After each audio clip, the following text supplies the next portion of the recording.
भगवान श्री राम के मंदिर की जो ईंट की स्थापना मोदी जी के द्वारा की जाएगी, तो ये बहुत ही एक सुंदर अवसर। आप सभी को इस दिन की बहुत बहुत बधाई हो।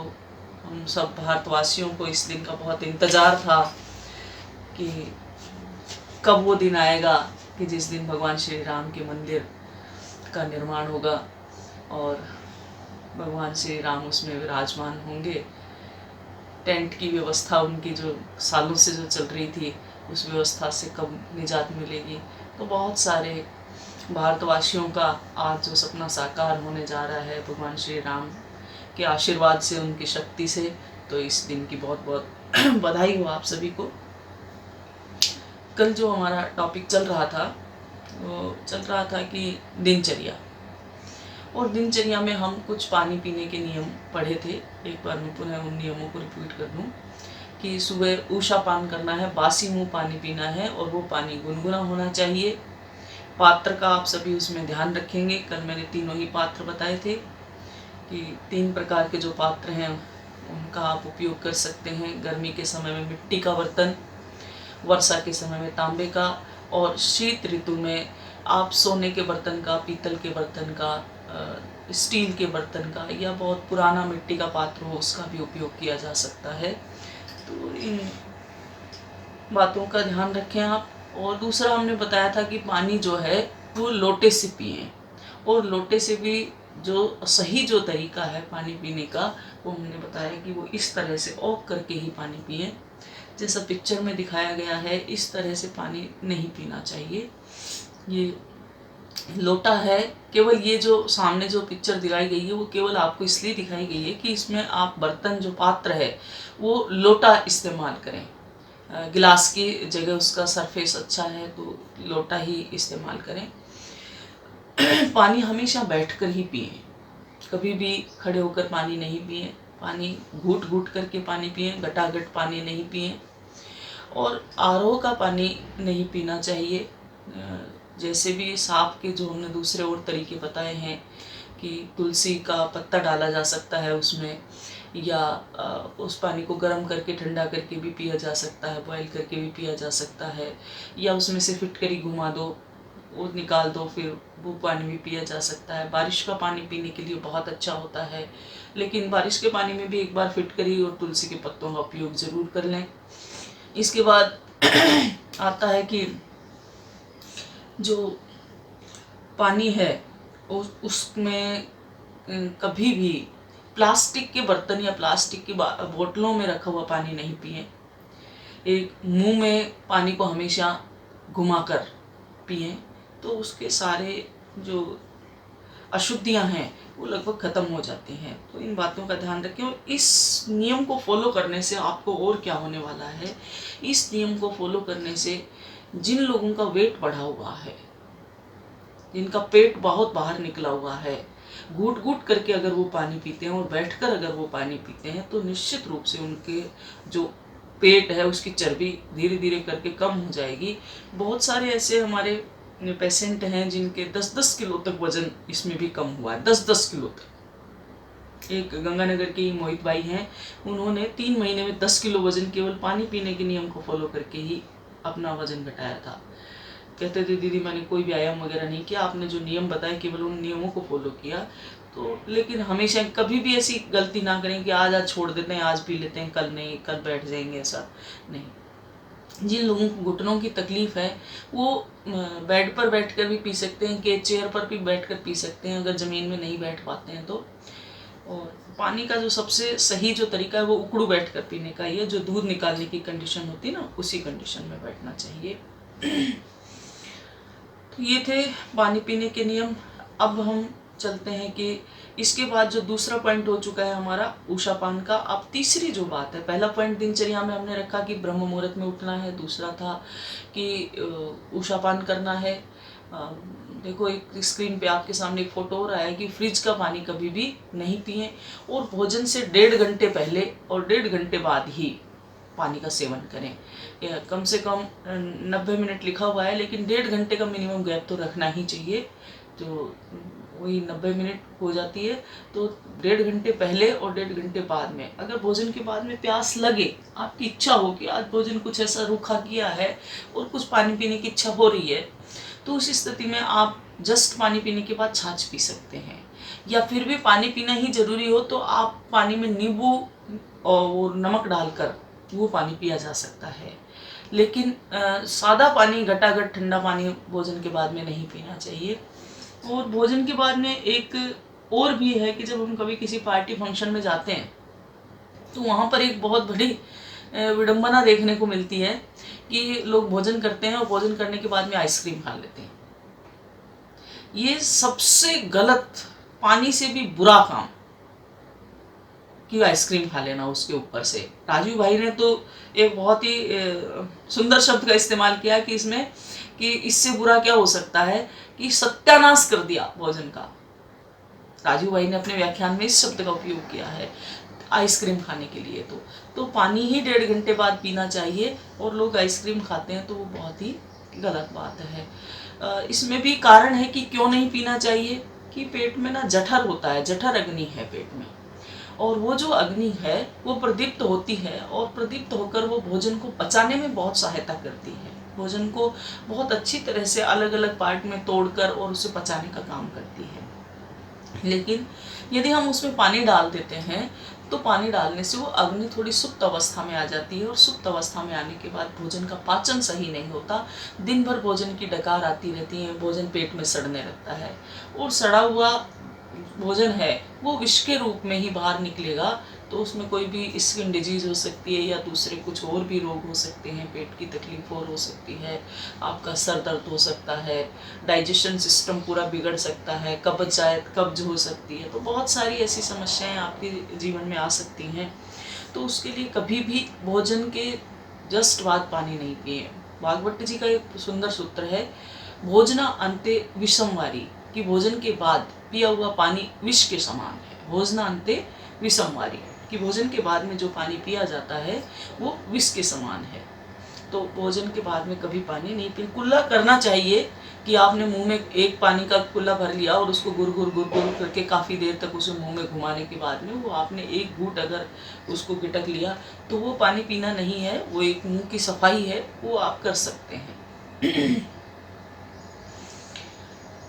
तो ये थे दूसरा 2 नियम। अब तीसरी जो बात आती है कि अब हम क्या करें, उसके बाद में जल पी लिया हमने, उठकर उषा पान कर लिया, तो हम क्या करें। तो उषा पान करने के बाद में ये आप छत पर जाएं या आपके बाहर, घर के बाहर में कुछ मैदान खाली है या कोई आसपास पार्क है, तो ज़्यादा समय के लिए नहीं है, आपको कहीं दूर इसमें जाने की ज़रूरत नहीं है। केवल 5 से 7 मिनट के लिए ही, बस मात्र 5 से 7 मिनट के लिए ही आप छत पर टहलें। जैसा पिक्चर में दिखाया गया है कि आप इतना ही कर लें कि अपनी छत पर जाकर आप कबूतरों के लिए अनाज लेकर जाएं और वो अनाज ही उनको डाल के आ जाएं, उनकी पानी की व्यवस्था करके आ जाएं, पानी डाल के आ जाएं। उसी में आपके 5 से 7 मिनट हो जाते हैं। कहने का मतलब यहाँ पर ये हुआ कि उषा पान करने के बाद में 5 से 7 या 5 से 10 मिनट तक टहलना चाहिए, कुछ इधर उधर थोड़ा सा घूमना चाहिए।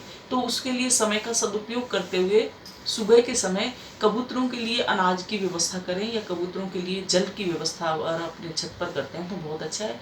या जैसे आप ग्राउंड फ्लोर पर रहते हैं तो गेट के बाहर अगर ऐसी कुछ है, सड़क साफ़ सुथरी है और कोई ज़्यादा ट्रैफिक नहीं है, तो आप वहाँ पर भी 2-5 मिनट के लिए वहाँ टहल सकते हैं। और ये 5-7 मिनट के बाद टहलने के बाद में आप जो अगला कार्यक्रम जो आपका होना चाहिए, अगला काम जो आपका होना चाहिए वो होना चाहिए फिर मल त्याग। उसमें फिर आप मल त्याग के लिए जाएं और मल त्यागने में मात्र 5 मिनट लगना चाहिए, 5 मिनट से ज़्यादा का समय नहीं लगना चाहिए। और मल त्याग की जो वाघभट्ट जी ने जो सबसे अच्छी जो शैली बताई है वो है इंडियन शैली, कि जो इंडियन जो सीट है उसका इस्तेमाल करें। वैसे वाघभट्ट जी ने तो साफ लिखा था कि आपको खुले वातावरण में जाना चाहिए, और वो खुले वातावरण में जाने के लिए भी वो यही था कि कम से कम 5 मिनट के लिए घूमना हो जाएगा, 5 से 7 मिनट बाहर जाने में लगेंगे व्यक्ति को, और तो वो घूमना हो जाएगा और फिर वो अपने को जो छत पे जाना और टहलने वाला जो हमारा समय है वो उसमें स्पेंड हो जाएगा। तो बैठकर ही इंडियन सीट का ही उपयोग करें तो बहुत अच्छा है। उसमें क्या है कि बड़ी आंत को बहुत संबल मिलता है और प्रेशर बहुत अच्छा बनता है, और प्रेशर अच्छा बनने से मात्र ज़्यादा से ज़्यादा 5 मिनट का समय लगना चाहिए। अगर किसी व्यक्ति को इससे ज़्यादा समय मल त्याग करने में लगता है तो वो कहीं ना कहीं आंत का रोगी है, उसको कॉन्स्टिपेशन की समस्या है, कब्जियत की समस्या है। तो ऐसे व्यक्ति को आपको दूसरे कुछ उपाय करने की ज़रूरत है। तो 5 मिनट से ज़्यादा अपने को मल त्याग करने में समय नहीं लगे। और मल त्याग करते समय एक और बात का ध्यान रखना चाहिए कि जो आपका दांत और जाड़ जो है, जबाड़ा जो है, उसको कसकर दबाकर बैठना चाहिए। जाड़ को दबाकर भींचकर बैठना चाहिए, जैसे ऐसा लगना चाहिए जैसे हम ताकत लगा रहे हैं। ऐसे उससे बैठने से होगा क्या कि आपके जो दांत हैं उनमें वात भरा हुआ होता है। दांतों में अगर कभी भी कोई समस्या होती है, दांतों का यदि कोई भी रोग होता है तो वो वात के कारण होता है। पायरिया हुआ, या दांत में दर्द हुआ, दांत खराब हो रहे हैं, दांत टूट रहे हैं, बीच बीच में छेद हो रहे हैं दांतों में, दांत काले पड़ रहे हैं, तो आयुर्वेद के अनुसार दांतों में वात के कारण ये दांतों की कुछ भी जो समस्याएं होती हैं वो उसी के कारण होती हैं। तो अगर हम जाड़ को दांतों को भींचकर अगर हम उस समय बैठे हैं तो उसमें क्या होता है कि वात जो है वो मल द्वार के द्वारा बाहर निकल जाता है। तो वात निकलता है इससे, तो मसोड़ों को बिल्कुल अच्छी तरह से दबाकर आप ये करें, मल त्याग करने बैठें तो ज़्यादा अच्छा है। उसके बाद में मल त्याग के तुरंत बाद अपना हाथ धोएं, और हाथ धोते समय एक विशेष बात का ध्यान रखें कि ये जो हमारी उंगली है बीच वाली, ये मिडिल फिंगर जिसको आप कहते हैं मिडिल फिंगर, इस मिडिल फिंगर से जब भी हम हाथ धोकर बाहर आए और अपने हाथों को साबुन लगाकर साफ किया, हाथों को साफ करने के बाद में मुंह में पानी भरेंगे, और पानी भर के मिडिल फिंगर से, ये बहुत लॉजिकल बात है कि इसी फिंगर का आपको उपयोग करना है। मिडिल फिंगर से आप एक बार अपने दांतों पर और मुंह पर इसको घुमाएंगे और वो पानी बाहर फेंक देंगे। उस पानी को अंदर नहीं लेना है, आपको उस पानी को बाहर फेंकना है। उसका भी कारण यही है कि आपने जैसे ही जल उस मुंह में लिया और अपने मिडिल फिंगर घुमाई तो जो वात था वो दांतों का वात नष्ट हो रहा है। ये जरूर करना चाहिए। आप किसी भी पुराने व्यक्ति को देखना ध्यान से, पुराना व्यक्ति आज भी जब फ्रेश होकर बाहर निकलता है टॉयलेट से तो वो बिल्कुल मुंह में पानी लेता है और मुंह में पानी लेके उंगलियों को घुमाता है एक बार दांतों को। उसकी शुरू से आदत बनी हुई है, लेकिन हमने ये सब चीज़ें अपने बच्चों को कभी सिखाई नहीं, क्योंकि हम खुद ही नहीं करते, सिखाएंगे कहाँ से। तो निश्चित रूप से आपको इस उंगली का उपयोग करके घुमाना चाहिए। इससे होगा क्या कि दांतों के रोग नहीं होंगे किसी भी प्रकार के। वात जो है वो पूरा उंगलियों की, उस उंगली की दाब से पूरा वात बाहर निकल जाएगा। जो थोड़ा बहुत रह भी गया था तो वो वात निकल जाएगा, तो दांतों की जो तकलीफ है वो आपको नहीं होगी। इसके बाद आता है हमारा दंत धावन, कि अब हमें दातुन करना है। दातुन के लिए वाघभट्ट जी ने बहुत कुछ लिखा है, बहुत लिखा है कि दांतों की सफाई कैसे करनी चाहिए। तो दांतों की सफाई करने के लिए सर्वश्रेष्ठ जो हैं वो भारत के वनस्पति हैं। वनस्पतियों का उपयोग है। वनस्पतियों में भी जो सबसे श्रेष्ठ वनस्पति है दांतों के लिए वो है अपामार्गा की जड़ और नीम की दातुन। अपामार्गा एक वनस्पति होता है, आप चाहें तो YouTube पर उसे निकाल कर देख सकते हैं, तो उसकी जड़ की दातुन कर सकते हैं। और अन्यथा नीम का पेड़ हर जगह भारत में पाया जाता है लगभग, तो उस नीम की दातुन का उपयोग करें। और वाघभट्ट जी ने तो इतना बड़ा विज्ञान बताया है कि आप दातुन कौन सी इस्तेमाल करें और कितनी नाप की इस्तेमाल करें। तो वाघभट्ट जी ने बताया कि जो आपकी लिटिल फिंगर है, सबसे छोटी वाली जो उंगली है, इस लिटिल फिंगर के नाप के बराबर की दातुन होनी चाहिए। और एक दातुन का उपयोग 2 बार करना है आपको, कि दोनों तरफ से करना है। जैसे आज मैंने इस दातुन का उपयोग इस साइड से किया, आगे वाले साइड से, आज इसको धो के साफ करके रख दो। दूसरे दिन इसी दातुन का उपयोग पीछे वाले साइड से कर लेना चाहिए। तो वाघभट्ट जी ने इस पर बहुत कुछ लिखा है, इसकी लंबाई के बारे में, इसकी मोटाई के बारे में भी लिखा है।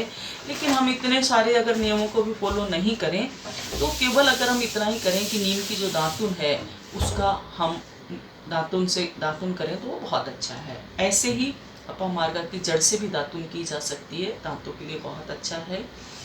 और उसके बाद में जो अलग और जो चीज़ें आती हैं उसमें है, जैसे आपके सामने पिक्चर में देखा है कि हमारे गव्यसिद्ध भाई बहन दंत मंजन बनाते हैं और वो काली राख से बनाते हैं। भस्म बनाना हमने आपको सिखाया था। अब राख बनाना कैसे है कि भस्म बनाते समय हमने आपको कहा था कि गोबर को जमीन में नहीं गिरने देना है, आपको वो जमीन में नहीं गिरे। अगर राख बनाने का गोबर, मंजन बनाने के लिए जो गोबर है वो जमीन में भी गिरा हुआ हो तो काम में लिया जा सकता है। और उसका लेकिन मिट्टी नहीं लगे उस पर, ऊपर ऊपर से आप उठाओ। अगर मिट्टी में गिरा हुआ गोबर है तो उसको केवल ऊपर से साफ गोबर को उठा लो और उसे सुखा दो। सुखाने के बाद में आप उसको जलाएंगे। देखो, जलाने की विधि ही एक ऐसी विधि है कि जिससे हम भस्म और राख बना सकते हैं अलग अलग तरीके से। तो जब हमने भस्म बनाना आपको सिखाया था तो आपने ध्यान दिया होगा कि मैंने बताया था कि गोबर के कंडों को खुले स्थान पर रखना है, पिरामिड आकार में रखना है। पिरामिड आकार में रखवाने का मतलब केवल एक ही था कि उन कंडों के बीच में गैप होना चाहिए और वो जो गैप होगा वो हवा मिले, ऑक्सीजन उसे पर्याप्त मात्रा में मिलनी चाहिए जिससे कि अग्नि अच्छी तरह से प्रज्वलित हो सके और वो जो भस्म है वो सफ़ेद कलर की बन जाए, सलेटी कलर की बन जाए। लेकिन यहाँ पर हमें काला करना है, राख बनानी है उसको। तो फिर हम क्या करेंगे कि जैसे एक मटका लिया और आपने कंडे को जलाया। कंडे को, जब कंडा जलकर लाल हो जाता है, पूरा अंगारा जैसा बन जाता है, उस स्थिति में आप उस कंडे को उठाकर मटके में डाल दो, या मटके जैसा कोई लोहे का ड्रम हो या कोई और बाल्टी हो, उसमें आप उसको डाल दो और उठाकर चिमटे से उठाओ और उस लाल जले हुए कंडे को, जलते हुए लाल कंडे को आप उस में डाल दो, मटके में डाल दो और ऊपर से उसको ढक दो अच्छी तरह से कि उसका जो धुआं है वो बाहर नहीं निकले, अर्थात उसे ऑक्सीजन नहीं मिलना चाहिए। कहने की बस अंतर यही है कि भस्म बनाते समय भस्म को पर्याप्त मात्रा में ऑक्सीजन मिलना चाहिए, लेकिन राख बनाते समय उसे ऑक्सीजन नहीं मिलना चाहिए। तो जब नहीं मिलेगा तो वो जो कंडा है वो जलने के बाद बिल्कुल काला कोयला बन जाएगा, जब उसे ऑक्सीजन नहीं मिलेगा तो। और उस काले कोयले को फिर आपको हाथ से तोड़ना पड़ेगा। हाथ से तोड़ने के बाद में आप उसमें केवल नमक मिलाकर भी, बराबर मात्रा में नमक मिलाकर भी दंत मंजन तैयार कर सकते हैं। इसमें लौंग का तेल मिला सकते हैं, सेंधा नमक मिला सकते हैं, अपामार्गा की जड़ का पाउडर मिला सकते हैं, नीम का तेल आता है वो नीम का थोड़ा तेल मिला सकते हैं। तो ऐसे बहुत सारे तरीके हैं आपके पास मंजन बनाने के। तो ऐसे हम गोबर की राख से भी मंजन कर सकते हैं, मंजन बना सकते हैं। इसके बाद में अपने घरेलू रसोई में ऐसा क्या है कि जिससे हम मंजन कर सकते हैं। तो रसोई में थोड़ी सा सेंधा नमक आप हाथ पे लें और उसमें सरसों का तेल उपयोग में लें और 2 बूंद सरसों का तेल लें और उसके बाद में आप 1 चुटकी हल्दी भी ले सकते हैं। इन तीनों चीज़ों को मिलाकर आप अच्छी तरह से उंगली की सहायता से मंजन कर सकते हैं। हमारी रसोई में ये सामान सब उपलब्ध है, ऐसे भी किया जा सकता है। और यदि आपको कुछ भी ना मिले तो हिंदुस्तान की जो मिट्टी है, इस मिट्टी से भी मंजन किया जा सकता है। साफ सुथरी हो, उसे कपड़े से छान लो और छानकर भी उसे मंजन में काम में लिया जा सकता है। हमारे यहाँ पर एक काली मिट्टी आती है, बहुत काली मिट्टी आती है, चिकनी मिट्टी जिसे कहते हैं। उस मिट्टी से भी बहुत सारे लोग दंत मंजन कर लेते हैं, दंत मंजन बनाते हैं। तो इस प्रकार से इनका उपयोग करें। वनस्पतियों में आप जामुन के पेड़ से दातुन कर सकते हैं। हमारे यहाँ पे एक देसी जाटी का जो पेड़ होता है उससे मंजन किया जा सकता है, देसी बबूल से मंजन किया जा सकता है, नीम से मंजन किया जा सकता है, और अर्जुन का अगर आपके आसपास पेड़ है उससे मंजन किया जा सकता है, आम की टहनी से मंजन किया जा सकता है, शीशम से मंजन किया जा सकता है। एक पापड़ का पेड़ होता है हमारे इधर, पापड़ के पेड़ से मंजन किया जा सकता है। नीम और नीम का भी पाउडर भी बनाया जा सकता है। नीम की जो लकड़ी है जो उसका छीड़ा होता है उसको पीसकर उसका पाउडर बनाकर उसमें सेंधा नमक मिलाकर मंजन किया जा सकता है। तो बहुत सारे ऐसे उपाय हैं कि जिनसे हम मंजन बना सकते हैं और उनसे मंजन कर सकते हैं। लेकिन कभी भी पेस्ट नहीं करना चाहिए। अब वो किसी भी कंपनी का क्यों हो, उससे कोई लेना देना नहीं है, लेकिन फिर भी पेस्ट कभी भी नहीं किया जा सके, नहीं करना चाहिए।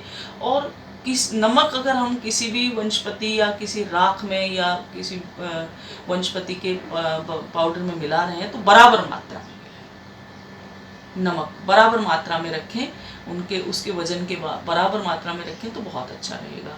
क्योंकि नमक जितना ज़्यादा अगर हम उसमें इस्तेमाल करते हैं तो वो बहुत अच्छा रहता है। तो बराबर मात्रा में उसका नमक लिया जा सकता है। जैसे आपके पास आधा किलो राख है तो आप उसमें आधा किलो नमक मिला सकते हैं। और कई लोगों को फिर वो कहते हैं, हम जो बनाते हैं तो कई लोग कहते हैं कि इसका जो है वो खारापन ज़्यादा हो जाता है। तो हम कहते हैं वैसे फ़ायदेमंद है, लेकिन अगर आप चाहो तो फिर इसकी मात्रा आप आधी भी कर सकते हो। नहीं तो सबसे अच्छा जो फार्मूला है वो यही है कि आप बराबर मात्रा में उस वनस्पति में नमक मिलाओ, वो बेस्ट है। तो अभी जो बात चल रही थी कि पेस्ट नहीं करना चाहिए, अब उसके बहुत सारे कारण हैं। देखो, कई तो पेस्ट को अगर आप देखेंगे तो उसके ऊपर खुद उन्हीं के ऊपर ही लिखा हुआ रहता है, पेस्ट पर ही लिखा रहता है कि साहब ये बच्चों को नहीं दें और ये बच्चों के स्वास्थ्य के लिए ठीक नहीं है, ऐसा उनके ऊपर लिखा रहता है। लेकिन आज तक हम सब लोग पढ़ते नहीं हैं, ध्यान देते नहीं हैं।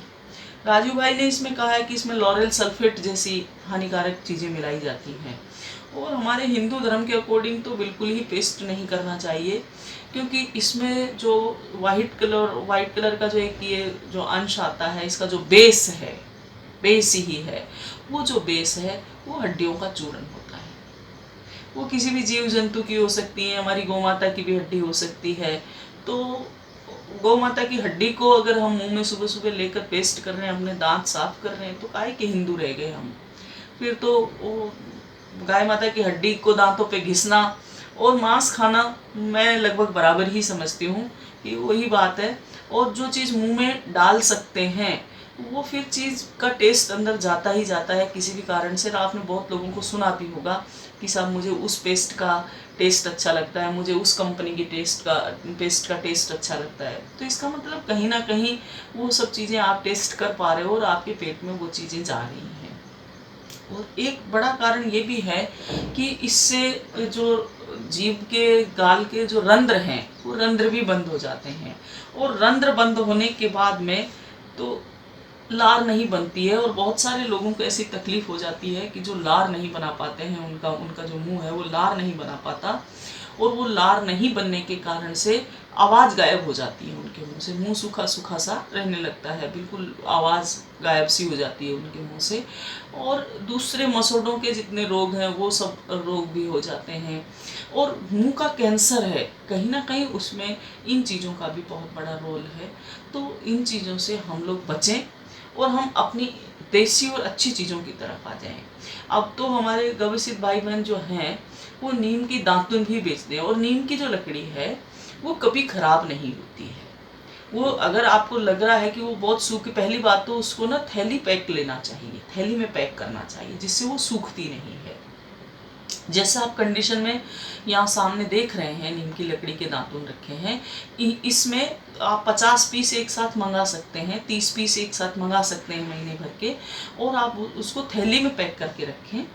और फिर इसका एक दातुन को 2 दिन यूज़ करना है आपको। एक तरफ से आज यूज़ किया और दूसरी तरफ से उसे कल यूज़ करना है, उसे धोकर रख सकते हैं।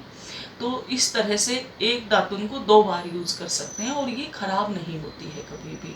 तो इस तरह से इनका उपयोग करें, और जो पेस्ट हैं जितने भी, तो उनसे बचा जाए उतना अच्छा है।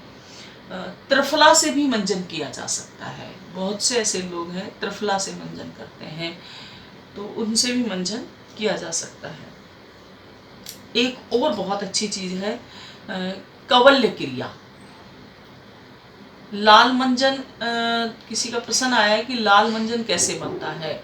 लाल मंजन बनाने के लिए वैसे अपामार्गा की जड़ के पाउडर को पीसकर और उसमें तम्बाकू मिलाते हैं, लेकिन हम उसको नहीं बताते हैं कि वो तम्बाकू मिलाकर उससे मंजन करना चाहिए। क्यों? क्योंकि उससे क्या है कि व्यक्ति हैबिचुअल हो जाता है तम्बाकू से, और तंबाकू से उसे नशा होने लगता है। वो व्यक्ति एक एक घंटा बैठ के, आधा आधा घंटा बैठ के फिर मंजन करेगा। आपको आधा घंटा 1 घंटा मंजन में लगाने की जरूरत नहीं है, वही 5 मिनट का होता है, बस वो 5 मिनट में हो जाता है सब साफ सफाई। 5 से 7 मिनट पर्याप्त है। लेकिन ये जो तंबाकू वाला जो लाल मंजन जो लोग तैयार करते हैं, ये मंजन हम लोग नहीं यूज़ में लेते और ना ही हम किसी को सलाह देते हैं। क्योंकि उससे व्यक्ति की आदत पड़ जाती है, हैबिचुअल हो जाता है वो व्यक्ति। तो उन चीज़ों से तो बचना ही चाहिए। तो लाल मंजन नहीं, आपको जो 2-3 हमने मंजन बताए, इन्हीं मंजनों पे आप काम करें तो बहुत है, पर्याप्त है। नहीं तो हिंदुस्तान की मिट्टी है ही, मिट्टी का उपयोग करें, साफ सुथरी आप मिट्टी ले लें, उसका भी उपयोग किया जा सकता है। घर में जो खाली नमक है उसका भी उपयोग किया जा सकता है। और एक, अगर ये सब कुछ नहीं कर सकते हम, तो एक और भी बहुत अच्छी चीज़ है, और वो है कबल्य क्रिया। कबल्य क्रिया क्या होती है कि जो तिल का तेल है, तिल के तेल को आप मुंह में भरो, और मुंह में भरने के बाद जैसे पानी मुंह में भरते हैं और मुंह में जैसे पानी से कुल्ला करते हैं, ऐसे काफ़ी देर तक, 5 मिनट तक, 7 मिनट तक मुंह में घुमाओ, उसको घुर घुर करके घुमाओ। और आप चाहो तो अपनी उंगली से भी, मुंह में तेल होते हुए भी आप उंगली से अपने उसको चारों तरफ से उसको थोड़ा मालिश जैसा कर सकते हैं। दांतों पर, मसोड़ों पर, गाल पर, जीभ पर, सब पर कर सकते हैं। इससे दांतों के सारे रोग खत्म होते हैं। पायरिया जैसा रोग भी इससे खत्म होता है। तिल के तेल में आप नमक डाल सकते हैं, सेंधा 2 चुटकी। एक, जैसे मान लो कि आपने 5 ml नमक लिया है, तेल लिया है, आप उसमें 2-3 चुटकी नमक डाल सकते हैं, सेंधा, और 2-3 चुटकी नमक डालकर उससे कवल क्रिया कर सकते हैं अपने दांतों की, उससे सफाई कर सकते हैं। ये कवल क्रिया बहुत फायदेमंद होती है दांतों के रोगियों के लिए, वात को खत्म करने के लिए। कई बार किसी के मसोड़े में दर्द हो रहा है, दांत में दर्द हो रहा है, और वो बार बार परेशान हो रहा है, मसोड़ों में खुजली चलने लग जाती है, कईयों का ऐसा मन करेगा कि तिनके फंसाना शुरू कर देते हैं लोग। तो उस स्थिति में भी आप उसे यही बताएं कि आप दिन में 2 बार कवल्य क्रिया करें, तेल के कुल्ले करें, और तेल में उसमें तिल का तेल ही इस्तेमाल करें, और तिल के तेल में भी काले तिल का तेल इस्तेमाल करें, तो बहुत ही अच्छा रहेगा, बहुत बढ़िया रहता है। ये आयुर्वेद में इसके बारे में बहुत कुछ लिखा है, कवल्य क्रिया के बारे में, कि दांतों के रोगों के लिए बहुत अच्छी है, दांतों की सफाई के लिए बहुत अच्छी है, मसोड़ों का जो मजबूती है वो बनी रहे उसके लिए बहुत अच्छी है। जिन लोगों को पायरिया हो जाता है, मसोड़े जिनके गलने लग जाते हैं, उनके लिए भी कवल्य क्रिया बहुत अच्छी है। कवल्य क्रिया को वीक में 2 बार तो कम से कम सभी लोगों को करना चाहिए। इसके बाद में है व्यायाम और प्राणायाम। ये क्रिया सूर्य उदय से पूर्व अति उत्तम होती है। जब सूर्य भगवान उदय होने वाले ही होते हैं कि लाल हमें पूर्व दिशा लाल दिखने लग जाए, उस समय आप ये जितने काम अभी तक हमने आपको बताए, ये सारे काम आपके उससे पहले संपन्न हो जाने चाहिए। और जब पूर्व दिशा लाल कलर की दिखने लग जाए, सूर्य भगवान उदय होने वाले हों, उस स्थिति में आपको प्राणायाम और व्यायाम के लिए बैठ जाना चाहिए। छत पर चले जाओ, खुले पार्क में चले जाओ, खुले स्थान पर चले जाओ, वहाँ पर जाकर आपको ये शुरू कर देना चाहिए। तो व्यायाम और प्राणायाम, तो प्राणायाम में तो 2 प्राणायाम वैसे पर्याप्त हैं, कपाल भारती और लोम विलोम, बहुत हैं बस। जीवन चलाने के लिए तो बहुत अच्छे प्राणायाम हैं, शरीर में ऑक्सीजन की पूर्ति करने के लिए दोनों बहुत अच्छे हैं। तो व्यायाम और प्राणायाम करें। व्यायाम और प्राणायाम के बाद में और अगर ये इसमें भी आपको लगता है कि ये सब नहीं हो पा रहा है, तो जैसे हम सुबह ओम का उच्चारण करते हैं, तो आप जैसे गायत्री मंत्र से पहले मैं जो ओम का उच्चारण करती हूँ, तो आप इस तरह से ओम का उच्चारण भी अगर 5-10 बार कर लें, तो वो भी अपने आप में बहुत अच्छा प्राणायाम है, बहुत अच्छा प्राणायाम है। व्यायाम करने के लिए हमारी जो संस्कृति में है, सुबह सुबह दौड़ना, भागना या और जिम जाना, ये सब हमारी संस्कृति की चीज़ें नहीं हैं। हमारे यहाँ पर जो व्यायाम है उसमें सूर्य नमस्कार पर्याप्त है। भारतीय संस्कृति में सूर्य नमस्कार, भारतीय शास्त्रों के अनुसार सूर्य नमस्कार ही एक जो व्यायाम है वो पर्याप्त है। वैसे जो महर्षि पतंजलि ने जो बताए हैं योग और वो सब, वो एक साधना का विषय है, ये एक साधना का विषय है। अगर आप साधना चाहते हो अपने आप को, अपने शरीर को तो फिर हमें योग अभ्यास में जाना चाहिए। लेकिन अगर व्यायाम करना है, व्यायाम और योग में बहुत अंतर है। आज व्यायाम को ही योग बना दिया और योग को व्यायाम बना दिया, ये बहुत बहुत गलत हो रहा है। बहुत मिक्सिंग बहुत हो गई है।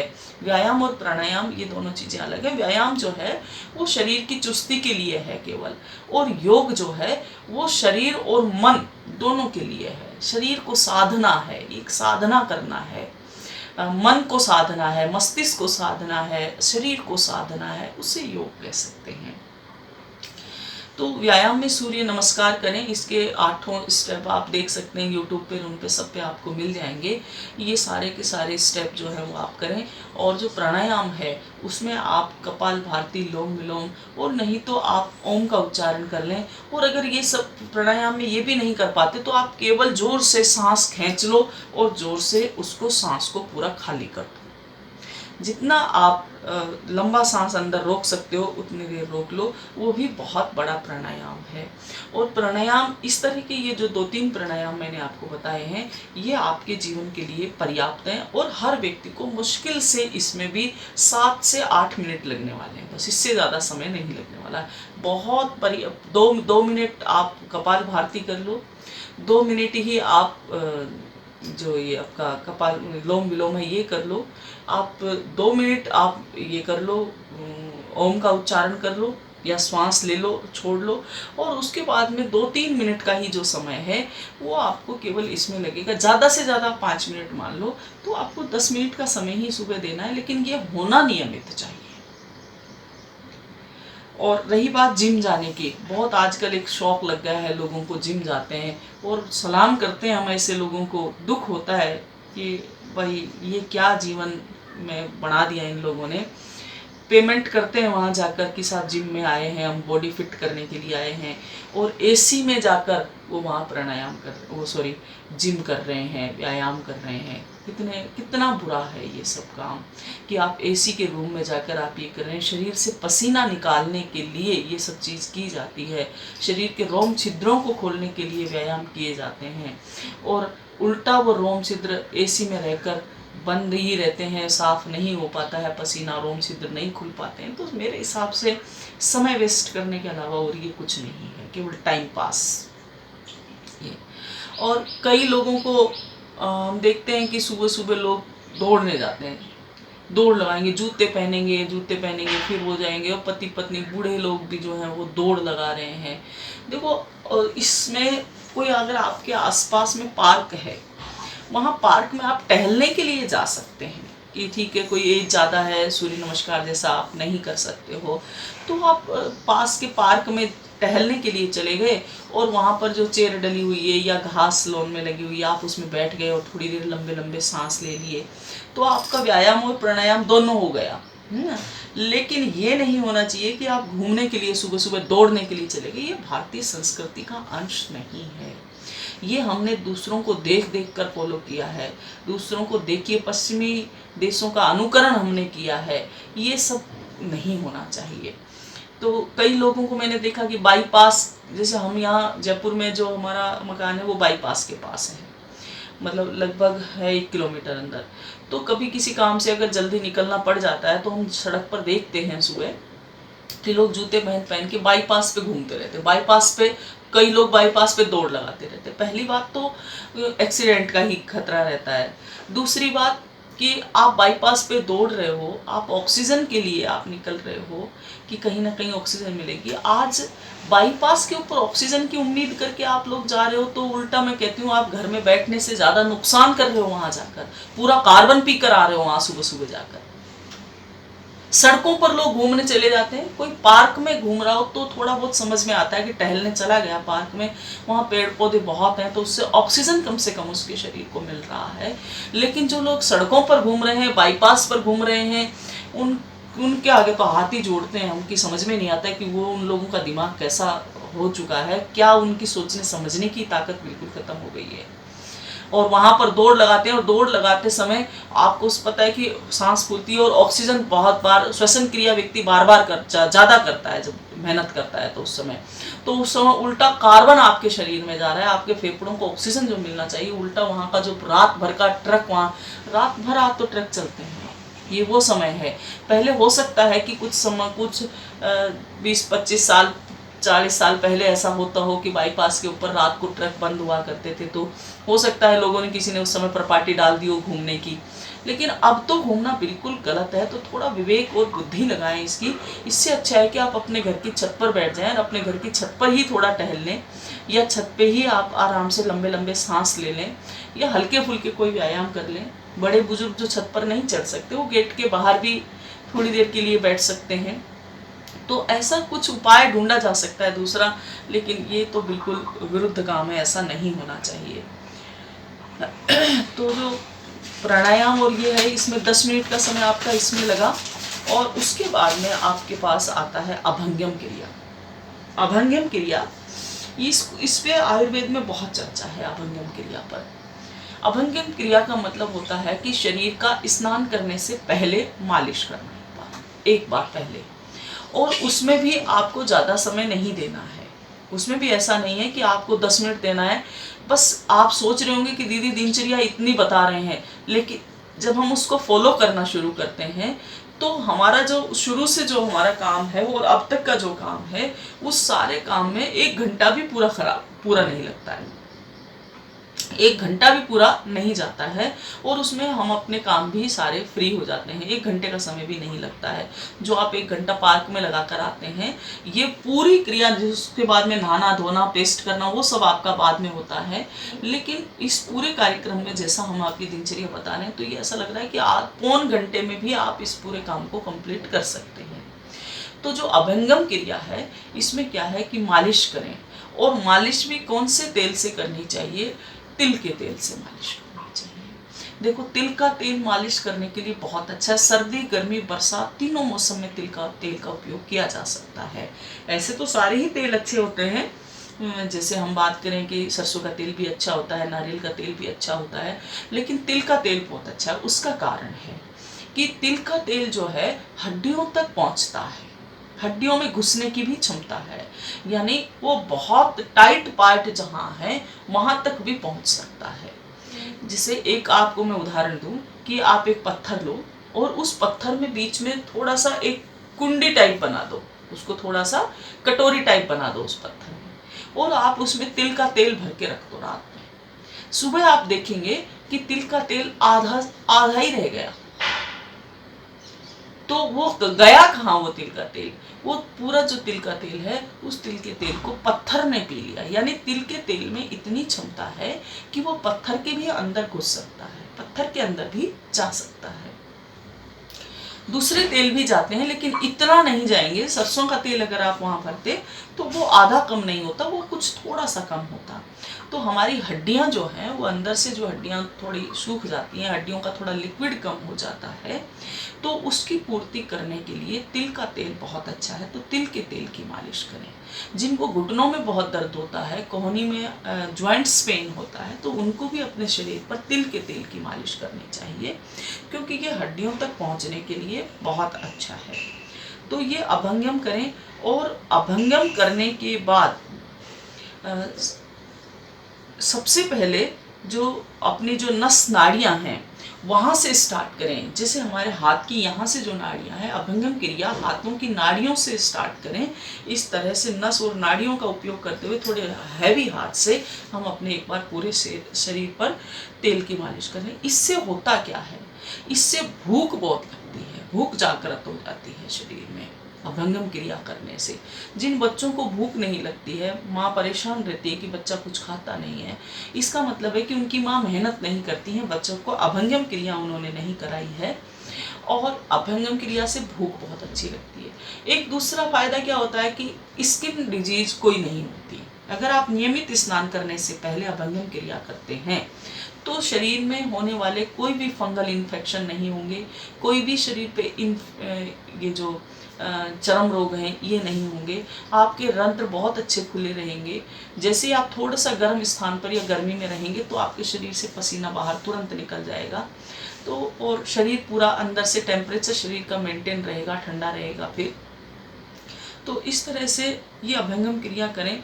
और अब कई लोगों का प्रश्न बाद में आएगा, तो उससे पहले ही मैं आपको जवाब दे दूं कि सर्दी गर्मी बरसात तीनों मौसम में करनी चाहिए। ऐसा नहीं है। सर्दियों में अभंगम क्रिया करने से सर्दी नहीं लगती है, और गर्मियों में अभंगम क्रिया करने से गर्मी नहीं लगती है, और बारिश के मौसम में अभंगम क्रिया करने से फंगल इन्फेक्शन नहीं होते हैं।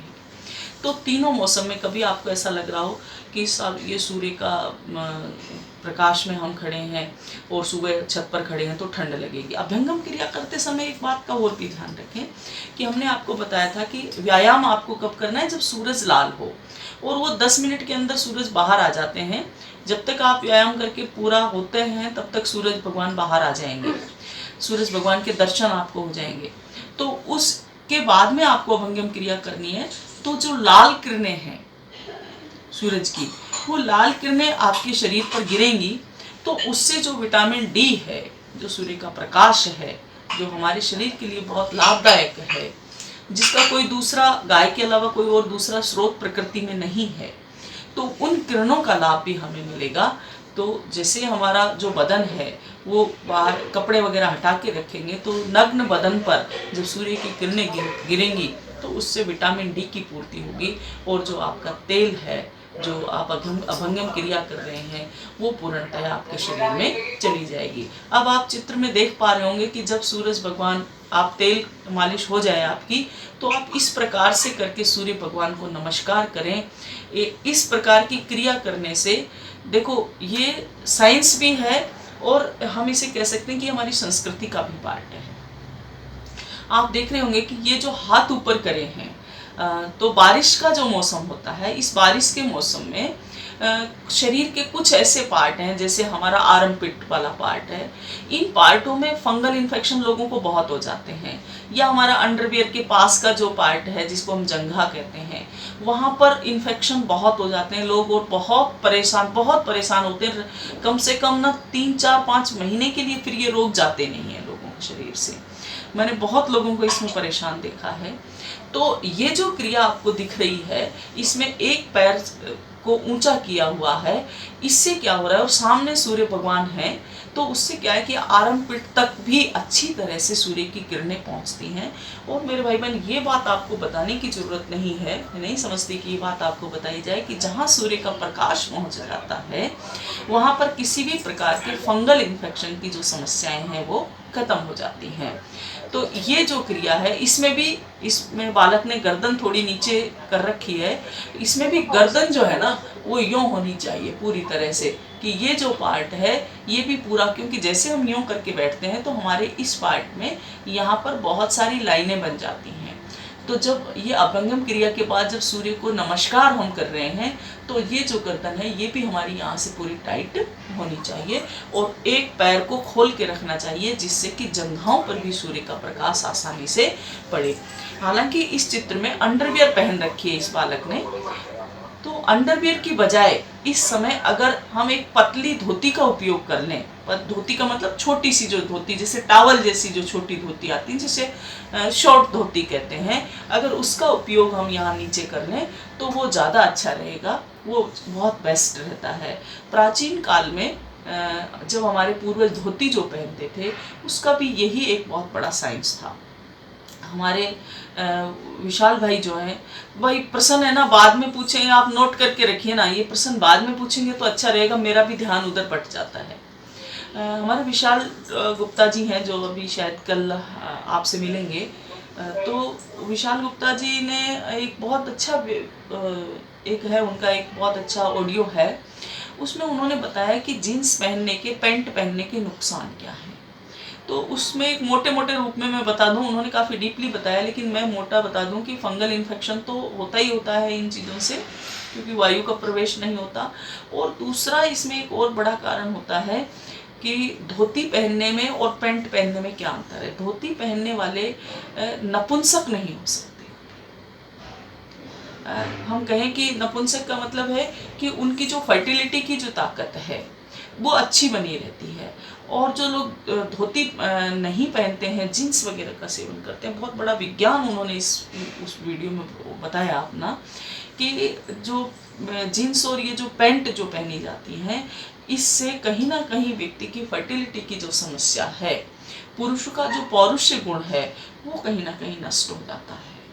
तो उसको अगर आप सुनेंगे तो आप डॉक्टर विशाल गुप्ता करके अगर आप निकालेंगे तो उसमें वो मिल जाएगा आपको यूट्यूब पर भी। वो नहीं तो हम आपको ग्रुप में डलवा देंगे वो, तो वो भी आप सुनेंगे तो बहुत लगेगा कि हाँ, वस्त्रों का भी बड़ा महत्व होता था। तो यही एक विज्ञान है इसका कि उसमें धूप का सेवन उसके हो जाता है। तो ये अभंगम क्रिया करें और उसके बाद में आता है स्नान। स्नान क्रिया में क्या करना है कि स्नान करना है, और स्नान भी किस प्रकार से करें। स्नान करने के भी कुछ नियम हैं। आपने बहुत लोगों को सुना होगा कि बाथरूम में ही उनको अटैक आ गया। बहुत लोगों के बारे में ऐसा सुना होगा, बाथरूम में अटैक आ गया। कई लोग तो बाथरूम बंद करें तो दरवाजा ही तोड़ना पड़ा साबुन को निकालने के लिए। तो बाथरूम में जो अटैक आता है उसमें क्या कारण होता है कि सबसे पहले सिर पर जो पानी डाला जाता है उससे एकदम शरीर का टेम्परेचर बिगड़ता है, और हार्ट जो है वो उसकी हार्ट बीट बढ़ जाती है और एकदम से अटैक आ जाता है। आप जो यहाँ हमारे इस ग्रुप में जो बहनें हैं वो इस बात को बहुत अच्छी तरह समझ पाएंगी कि जब भी किसी छोटे बच्चे को हम नहलाते हैं और उनके सर पे अगर हम सबसे पहले पानी डालते हैं तो बच्चे को एक तरह से सिगसिगी जैसा होता है। ऐसे बच्चा लंबी सांस लेता है, ऐसे करेगा वो। तो ऐसी जो लंबी सांसें, एकदम सिगसिगाहट जो उसको लगती है, वो क्या है कि उसके भी ब्रेन को ये सब चीज़ें पता ही नहीं थी कि किस टेम्परेचर का पानी तेरे पास आने वाला है। तो पहले के जो लोग थे वो जो स्नान करते थे तो वो सब नदी में, तालाब में, उन्हीं में स्नान करने के लिए जाया करते थे। तो उसमें सबसे पहले जो था पैरों के तलवे को पता चलता था। हमारे ये हाथ की हथेली और पैर की तली, ये दोनों शरीर के बहुत अच्छे सेंसर हैं। ये सेंसर हैं हमारे शरीर के। ये हमें पूरे बॉडी को ये सब बताते हैं कि किस तरह से क्या आने वाला है आपके पास में। तो जब जैसे नदी के या तालाब में जाते थे तो उसमें पैरों को सबसे पहले पता चलता था। और आपको ये पता होगा कि नदी को हमारे यहाँ माता माना जाता है, और कभी भी कोई व्यक्ति जब नदी में स्नान करने जाता तो चप्पल पहन के स्नान नहीं करते थे। आज भी हम लोग जब गंगा यमुना नदी तीर्थ स्थानों पर भी जहाँ नदियों में जाते हैं तो वहाँ हम लोग चप्पल नहीं पहनते हैं। तो नदी के किनारे चप्पलें छोड़ने के बाद जब व्यक्ति जाता था तो उस पैरों की वो जो नमी वाला जो पानी होता था, थोड़ी गीली मिट्टी जो होती थी, उसमें ही चलते चलते उसे पता चल जाता था कि अब किस टेम्परेचर का पानी आपके पास आने वाला है। और उसके बाद नदी में व्यक्ति प्रवेश करता तो सबसे पहले पैरों को ही पता चलता था, और उसके बाद वो अपने हाथ धोता। हाथ धोने के बाद ही फिर शरीर पर पानी डाला जाता था और वो स्नान पूरा होता था। लेकिन अब हम क्या है कि हम सब कहीं बाहर तो स्नान करने के लिए जाते नहीं है, सब घर में जाते हैं, और घर में लोगों ने सबने सावर लगा रखे हैं। जो अटैक आने का जो मूल कारण है वो सावर है, बाथरूम में अटैक आने का। तो सावर जो लगा रखे हैं, वो सावर को जैसे ही चालू करते हैं वो पानी सीधा सर पे आता है। अब शरीर तैयार नहीं हो पाता है, पहले ब्रेन को ये सब सूचनाएं मिली ही नहीं पहले सेंसर के द्वारा कि पानी कैसा आने वाला है। तो एकदम से शरीर में सिहरन होती है, हार्ट बीट बढ़ जाती है, और उससे अटैक आने की, जिनको हार्ट की तकलीफ होती है उन लोगों को हार्ट के अटैक आने की संभावनाएं उस समय बढ़ जाती हैं। तो बिल्कुल पानी में स्नान करते समय अच्छा है कि गुनगुने पानी से स्नान करें। कभी भी सर्दी, गर्मी, बरसात, तीनों मौसम के लिए गुनगुना पानी, ताज़ा पानी बहुत अच्छा है तीनों ही मौसम के लिए। कभी भी गर्म पानी से स्नान नहीं करना चाहिए, तेज गर्म पानी से तो बिल्कुल नहीं। सर्दी का मौसम है तो उसमें भी आप अपने शरीर का जो टेम्परेचर है उससे थोड़ा सा ज़्यादा पानी गर्म ले सकते हैं, लेकिन तेज़ गर्म पानी से कभी भी नहीं नहाना चाहिए। सिर पर डालते ही बाल निकलने की संभावना शुरू हो जाती है, और बॉडी पर डालते ही गर्म पानी डालते ही स्किन कि रूखापन आ जाता है, स्किन में रूखापन आ जाता है। और सर्दी के मौसम में देखो बहुत विडंबना होती है कि सर्दी के मौसम में शरीर वैसे ही रुक्ष होता है थोड़ा, और उस रुक्ष शरीर पे फिर हम गर्म पानी से, तेज गर्म पानी से स्नान करते हैं, तो उससे रुक्षता और बढ़ जाती है। तो वात की समस्याएं उस समय और ज़्यादा हो सकती हैं। वात का जिनको शरीर में प्रभाव है तो रुक्षता बढ़ जाती है। तो उसमें ध्यान रखें कि सिर पर डायरेक्ट पानी नहीं डालें, चाहे हम बच्चों को स्नान कराएं या खुद स्नान करें। और घर में बच्चों को इस बात के लिए गाइड करें। ये छोटी छोटी बातें हैं लेकिन बहुत साइंटिफिक बातें हैं ये, इनका बहुत ध्यान रखें। एक सामने देखो पोस्टर में आपको दिख रहा होगा कि स्नान 3 प्रकार के हैं। अब 3 प्रकार के स्नानों में जो देव स्नान है वो स्नान है कि सूर्य उदय से पहले जो स्नान किया जाता है, वो ब्रह्म मुहूर्त में समझ लो, चाहे वो आप 3 बजे कर रहे हैं, चाहे 4 कर रहे हैं, चाहे 5 कर रहे हैं, या 6 बजे आपके यहाँ सूरज उदय हो रहा है तो चाहे आप 5:45 बजे ही स्नान कर रहे हैं। तो जो सूर्य भगवान जो स्नान है वो ब्रह्म मुहूर्त में स्नान होना चाहिए। अब आप कह रहे होंगे कि अभी आपने बताया था कि लाल सूरज हो जाए तब तो आप किरणों को लेना है।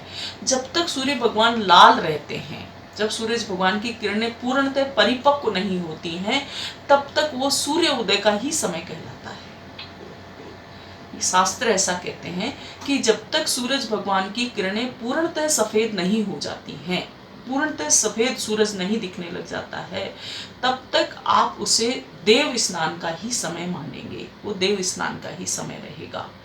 तो आप देव स्नान में आप उस मुहूर्त में ये कर सकते हैं, तो वो देव स्नान हुआ। उसके बाद में मनुष्य है कि मनुष्य का स्नान, वो सूर्य उदय के समय जब सूरज थोड़े सफेद हो गए हैं, उस स्थिति में भी अगर आप स्नान कर रहे हैं तो मनुष्य स्नान माना जाएगा। यानी कि सूर्य उदय के अगर आप आधे घंटे के बाद भी अगर आप अंतराल में भी आप अगर स्नान कर रहे हैं, आधा घंटा नहीं लगता, आधे घंटे से ही समय में सूरज भगवान लाल से सफ़ेद हो जाते हैं, तो उस समय में यदि आप स्नान करते हैं तो मनुष्य स्नान, मानव स्नान माना जाएगा। तो मानव स्नान भी हम सबके लिए बेस्ट है। अगर हम देव स्नान नहीं कर सकते हैं तो कोई बात नहीं, कोई बुरी बात नहीं है, लेकिन हम कम से कम मनुष्य हैं तो हम मानव के कर्तव्य को पूरा करें, तो मनुष्य स्नान करें, वो बेस्ट है हमारे लिए, वो बहुत अच्छा है।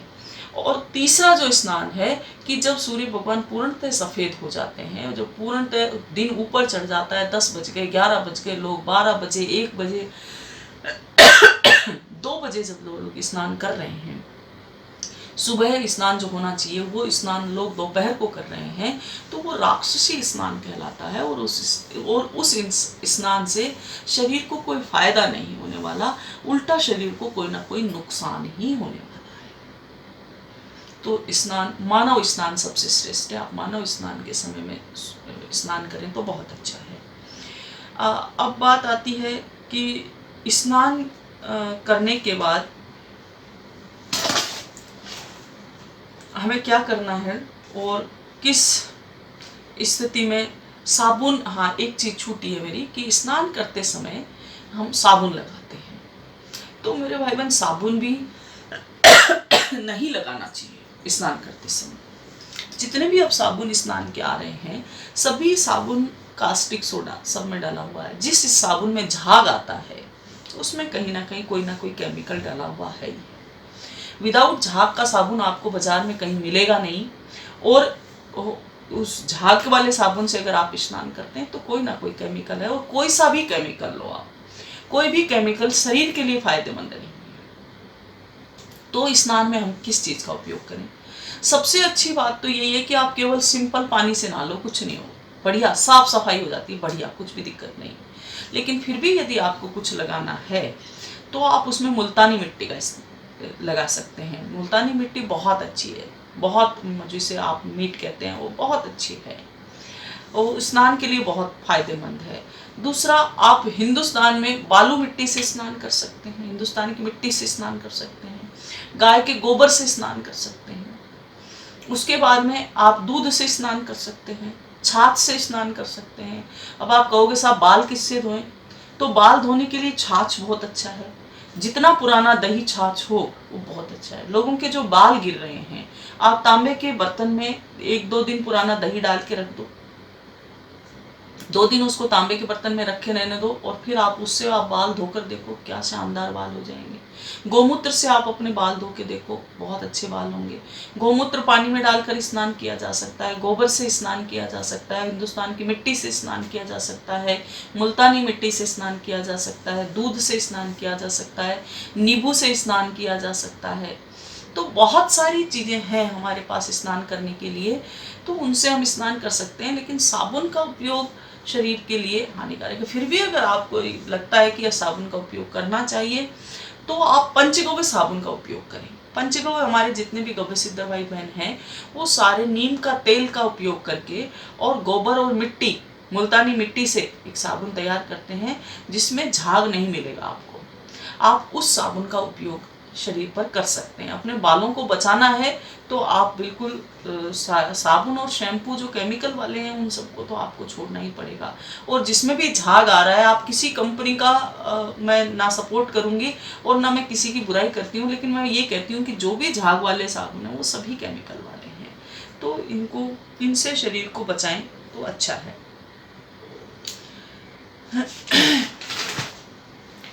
एक बात और है कि लोग सोचते हैं कि जो स्नान हम करते हैं साबुन लगाकर वो शरीर की सफाई करने का काम करता है। नहीं, जो स्नान क्रिया है वो हमारे शास्त्रों में शरीर की सफाई के लिए नहीं बताई गई है। जब भी हम किसी से बात करते हैं तो सब यही कहते हैं कि स्नान क्यों करना, स्नान तो सफाई के लिए किया जाता है। नहीं, सफाई के लिए स्नान नहीं है। स्नान जो क्रिया है वो क्यों की जाती है, शास्त्र उसमें क्या बोलते हैं, वो आप एक समझने का विषय है। शास्त्र कहते हैं कि शरीर में बहुत सारे अंग ऐसे हैं जो परमानेंट चालू रहते हैं, जो जीवन में एक ही बार स्टार्ट हुए हैं और एक ही बार बंद होंगे, और जब बंद होंगे तो जीवन संपन्न हो जाएगा। वो जो है वो मशीनें हमारे शरीर में, जैसे हमारा ब्रेन है, हमेशा एक बार बच्चे का जन्म जब होता है तब उसका ब्रेन शुरू होता है, और जिस दिन वो खत्म होता है उस दिन उसका ब्रेन बंद होता है। हार्ट है, जिस दिन बच्चा ने जन्म लिया उस दिन से उसका हार्ट बीट शुरू होती है, और उसका जिस दिन अंतिम समय होता है वहाँ तक उसकी हार्ट बीट चलती है। तो हृदय और जो ब्रेन है ये ऐसे कुछ ऑर्गन हैं शरीर में कि जो परमानेंट चलते हैं। तो इन परमानेंट ऑर्गन्स का टेम्परेचर मेंटेन करने के लिए स्नान करना आवश्यक है। तो शास्त्र यही कहते हैं कि शरीर का टेम्परेचर संतुलित बना रहे, शरीर में ऑर्गन्स का टेम्परेचर संतुलित बना रहे, इसके लिए स्नान करना आवश्यक है, ना कि सफाई करने के लिए। सफाई तो अगर आपने कपड़ा लेकर पोंछ भी दिया शरीर को तो भी सफाई हो जाएगी। और अब हम लोगों ने एक धारणा ही बना ली है कि साबुन को रिगड़ रिगड़ के शरीर पे मलना है, या पत्थर को घिस घिस के शरीर से मैल छुड़ाना है और फिर हमें स्नान करना है। तो वो ये केवल हमारी धारणा हो सकती है, ये केवल हमारी सोच हो सकती है कि साबुन से और स्नान क्रिया का मतलब शरीर की सफाई करना है। नहीं, इसमें सफाई भी होती है, लेकिन प्लस में यह है कि शरीर का टेम्परेचर मेंटेन होता है। इसका मूल उद्देश्य यही है। इसलिए 24 घंटे में कम से कम एक बार तो स्नान होना ही चाहिए। 24 घंटे में एक बार तो व्यक्ति को स्नान करना चाहिए, जिससे शरीर का टेम्परेचर मेंटेन रहे। और दूसरा है कि अगर 2 बार भी करें तो भी अच्छा है। 2 बार, वैसे शास्त्र 2 बार के लिए कहते हैं, लेकिन एक बार तो फिर भी नियमित रूप से करना ही करना चाहिए स्नान। और स्नान करने के तुरंत बाद में एक पुनः अभंग्यम क्रिया होती है। पुनः अभंग्यम क्रिया करनी चाहिए कि नहाए, शरीर को पोंछा, और पोंछने के बाद में शरीर पर आपने तेल मालिश की, वो तेल से शरीर पे लगाओ। और हमारी जो लिटिल फिंगर है उस लिटिल फिंगर से नाभि में तेल जरूर लगाना चाहिए। नाभि में तेल लगाने के बहुत सारे फायदे हैं। एक तो जिनकी नाभि बार बार डिग जाती है, इधर उधर खिसक जाती है, वो नहीं खिसकेगी, सेंटर बिल्कुल ठीक रहेगा। जैसे गाड़ी का अलाइनमेंट बिल्कुल ठीक रहे तो गाड़ी बिल्कुल सही चलती है, ठीक उसी प्रकार से यदि मनुष्य का सेंटर ठीक रहता है तो ये अलाइनमेंट जैसा ही काम करता है। तो नाभि अगर सेंटर ठीक है उसका, तो निश्चित रूप से उसके शरीर में स्वस्थता बनी रहेगी। और उसके बाद में इस लिटिल फिंगर से ही लगाना चाहिए। इसका भी एक महत्व है कि आप कोई दूसरी उंगलियों का इस्तेमाल इसमें ना करें, केवल लिटिल फिंगर का ही इस्तेमाल करें और उसी से आप नाभि पर तेल लगाएं। और नाक में इसी उंगली से आपको अपने दोनों नाकों में भी तेल लगाना चाहिए। जो भी आप तेल उस समय यूज कर रहे हैं वो करना चाहिए। तो शरीर पर अभंग्यम क्रिया और बालों में तेल लगाएं, तो ये पुनः अभंग्यम क्रिया करें। इसके बाद आता है प्रभु स्मरण। चाहे हम 2 मिनट का समय दें, जितना आपके पास समय है उसके हिसाब से प्रभु की भक्ति करें, लेकिन समय दें जरूर। चाहे आप 1 मिनट का समय दें, चाहे आप हरिओम बोलकर आ जाएं उनके पास बैठकर, या जय श्री राम बोल के आ जाएं, चाहे आप 1 घंटा माला फेरें वहां पर बैठकर। जो आपकी रुचि है, जिस देवता की आप पूजा करना चाहते हैं वो आप स्वतंत्र हैं, वो आप करें। लेकिन 5 से 10 मिनट का समय मैं समझती हूँ कि परमात्मा के लिए देना चाहिए, जिसमें कि हम एकदम शांत भाव से परमात्मा के पास बैठेंगे। सब आज हमसे जो भी कार्य किया जाए वो इस सृष्टि के हित में ही हो, इस संसार के हित में हो, और मेरी जो ऊर्जा है आज की, वो ऊर्जा इस संसार, सृष्टि, परिवार, समाज के में काम आ सके, ऐसा हमें करना चाहिए।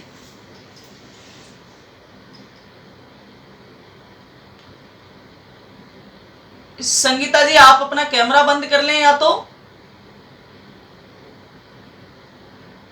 आप कपड़े चेंज कर रहे हैं। तो प्रभु भक्ति जरूर हमें उस समय करनी चाहिए, ध्यान देना चाहिए। इसके बाद में आता है भोजन। हमारे देखो, अब नाश्ते की व्यवस्था कहीं पर भी हमारे इसमें नहीं है। नाश्ता हमने कहीं पर भी नहीं देखा कि कहीं नाश्ता हो रहा हो। नाश्ता हमने हमारे संस्कृति में शामिल नहीं है। हमारे यहाँ डायरेक्ट भोजन है। तो सुबह का जो भोजन है वो राजा के जैसा होना चाहिए। इस पर बहुत लंबा हम बोलेंगे कि जो खाना है वो राजा के, बादशाह के जैसा खाना होना चाहिए। सुबह का पेट भर के भोजन करो, खूब खाओ, आप जितना आप खा सकते हो। राजू भाई ने इसके लिए कहा है कि जो भोजन है वो सुबह का पेट भर के करो। आप अगर पत्थर भी खाओ तो पचेगा। पत्थर खाने से मतलब सीधा पत्थर खाने की बात नहीं है। उनका मतलब सिर्फ ये था कि अगर आप सुबह गरिष्ठ भी भोजन करते हैं तो भोजन करें, और अगर आप 9 बजे से पहले भोजन कर रहे हैं तो बिल्कुल बहुत अच्छा है। भोजन में बैठने की जो क्रिया वो आपके सामने है कि आप आगे चौकी लगाएं और जमीन में आसन लगाकर बैठें। जमीन में भी आप बिना आसन के नहीं बैठें, तो आसन लगाकर बैठें। और आप देख रहे होंगे कि चौकी के ऊपर केले का पत्ता रखा होता है। भोजन हमेशा अगर केले के पत्ते पर संभव हो तो करना चाहिए। उसका कारण है कि अगर गलती से भोजन में कुछ, कहीं से भी कुछ भी, अगर कुछ विषैली चीजें हैं तो जो ये जो पत्ता है केले का, ये विष को खींचने का काम करता है भोजन से। तो बिल्कुल भोजन को केले के पत्ते पर परोसें तो वो बहुत अच्छा है। वरना कांसी के पात्रों का आप उपयोग करें, वो भी बहुत अच्छा है। पीतल के बर्तनों का उपयोग करें, वो अच्छा है। तांबे के बर्तनों का उपयोग करें, वो अच्छा है। लेकिन वो ये है कि खट्टी चीज़ें पीतल में उपयोग में ना लें, वो थोड़ी समझ आप बना के रखें। बाकी पत्ते पर किया हुआ भोजन बहुत अच्छा है। और उसके बावजूद भी जो ढाक का भी जो पत्ता है, जहाँ केले के पत्ते उपलब्ध नहीं हैं, वहाँ ढाक के पत्ते से भी पत्तलें बनाई जाती हैं। तो उस पर भी अगर आप भोजन करते हैं तो बहुत अच्छा है। वट वृक्ष का जो पत्ता है उसमें भी भोजन करें तो बहुत अच्छा है, बहुत अच्छा है। वट वृक्ष का जो पत्ता है वो भी विष को भोजन से खींचता है। तो बहुत अच्छी बात है कि आप उसमें भोजन करें। अब है कि भोजन, सुबह का जो भोजन है वो 8 से 10 बजे के बीच में हो जाना चाहिए। आपका 8 से 10 बजे के बीच में ही हो जाना चाहिए भोजन। 8 से 10 बजे के बीच में भोजन करने के क्या फायदे हैं कि उसमें एक तो भोजन समय पर आप कर रहे हैं तो पूरे ऑर्गन्स का जो समय है उसके निर्धारित करते हुए वो भोजन अपने सही समय तक सारे ऑर्गन्स के पास पहुंच जाएगा। जब आप 12 ऑर्गन थ्योरी पढ़ेंगे तो आप उसमें लिखेंगे कि जो अमावस्या का समय है वो 9 बजे का ही समय है, कि अमावस्या में अगर आपने भोजन 9 बजे डाल दिया है, वो भोजन आपको पेन क्रियाज तक पहुंचते पहुंचते सही समय पर 11 बजे तक पहुंच जाएगा। लेकिन यदि आप भोजन ही 11 बजे कर रहे हैं, पेन क्रियाज के समय पर जहां भोजन पहुंचना चाहिए, उस समय जहां पेन क्रियाज का समय है उस समय आप अमावस्या में भोजन डाल रहे हैं, तो बिल्कुल वो भोजन पचेगा नहीं। तो सुबह का भोजन जो है 8 से और 10 बजे के बीच में कंप्लीटली हो जाना चाहिए आपका, और पेट भर के हो जाना चाहिए। डायबिटीज के रोगियों के लिए तो सबसे अच्छी दवा ही यही है। आप डायबिटीज के जितने भी आपके परिवार में या आस पड़ोस में जो लोग हैं, आप उनको एक ही बात की सलाह दे दें कि आप सुबह का जो भोजन है, नाश्ता बंद करो और सुबह भरपेट भोजन करें। चाहे वो मीठा भी खाए, सारे मीठा खाए, सारे फल खा सकता है, सारे फल खा सकता है, लेकिन उसको एक बात का ध्यान रखें कि वो 8 से 10 बजे के बीच में खा ले, उसके बाद वो भोजन नहीं करे। अगर दिन में भूख लगे ठीक, तो कोई भी रोस्टेड अनाज खाया जा सकता है। अब रोस्टेड में क्या है, जैसे चना रोस्टेड हो सकता है, जौ रोस्टेड हो सकता है, चावल रोस्टेड हो सकता है, मूंग रोस्टेड हो सकता है। तो दिन में जब भी अगर भोजन की और भोजन करने की इच्छा हो तो आप उसमें रोस्टेड खा सकते हैं। 12 बजे से पहले कोई फल भी खा सकते हैं। फल भी खाया जा सकता है। लेकिन 12 बजे के बाद में यदि आप खा रहे हैं तो फिर भी भूख लगी है तो कुछ खा रहे हैं तो आप उसमें रोस्टेड खा सकते हैं। आपके पास भारतीय भोजन की जो थाली है वो है, लेकिन कभी भी भोजन में विरुद्ध आहार का प्रयोग ना करें। विरुद्ध आहार क्या है? मेरा ही आज गला खराब हो रहा है। विरुद्ध आहार में क्या है कि जैसे छाछ और दाल, ये भी विरुद्ध आहार है। दही और दाल, ये भी विरुद्ध आहार है कि आप दाल भी खा रहे हैं सुबह और दाल के साथ में आप दही खा रहे हैं, ये भी विरुद्ध आहार है। आप दाल खा रहे हैं उसके साथ में आप छाछ खा रहे हैं, वो भी विरुद्ध आहार है। आपने खीर रखी हुई है, खीर के साथ आप दही भी ले रहे हैं, ये विरुद्ध आहार है। दही बड़ा अगर आप खा रहे हैं, ये विरुद्ध आहार है। तो थाली में विरुद्ध आहारों से आप बचें। जब भी भोजन का सिलेक्शन हो, ये गृहिणी का फर्ज होता है कि भोजन का वो सिलेक्शन करे। तो उस भोजन के सिलेक्शन में वो इस बात का ध्यान रखे कि कोई भी विरुद्ध आहार हमारे भोजन में शामिल ना हो। 60 रस हैं, 60 रसों में सारे रसों को एक साथ में उपयोग ना करें। उनको अलग अलग, उनका एक मेल है। जो आपका रस का जो टॉपिक चलेगा उस रस में आप समझ पाएंगे, तो उस हिसाब से अपने को भोजन करना है। पानी के लिए हमने बताया था कि 15 मिनट 1.5 घंटा पहले और 1.5 घंटे बाद ही भोजन करें, भोजन के पानी पिएं। उसमें पहले भी आपको पीना है तो 1.5 घंटे पहले पी लें, और बाद में पीना है तो भी 1.5 घंटे के बाद ही पिएं, तो वो भोजन पूरी तरह से पच जाता है। अब आता है कि भोजन में मीठे व्यंजन।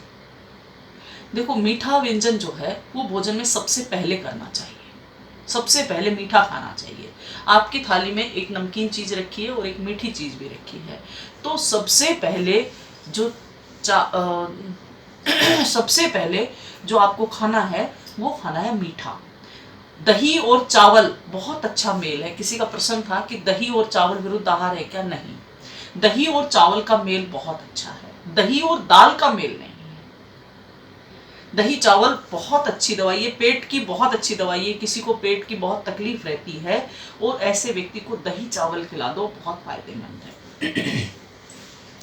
दस्त लगे हुए हैं किसी को, बार बार उसको पेचिस जैसा हो रहा है, तो उस स्थिति में भी आप उसे दही और चावल मिक्स करके खिला दो, बहुत फायदेमंद है। दही चावल का अच्छा मेल है, तो वो खा सकते हैं। व्यंजन, मीठा व्यंजन सबसे पहले आप उपयोग में लें। मीठी चीजें सबसे पहले खाएं, आप मीठा खाएं, और उसके बाद में आप दूसरी चीजों का सेवन कर सकते हैं, लेकिन विरुद्ध आहारों से बचें। अभी विरुद्ध आहार की मैं आपको लिस्ट बता दूंगी कि क्या क्या होता है विरुद्ध आहार में।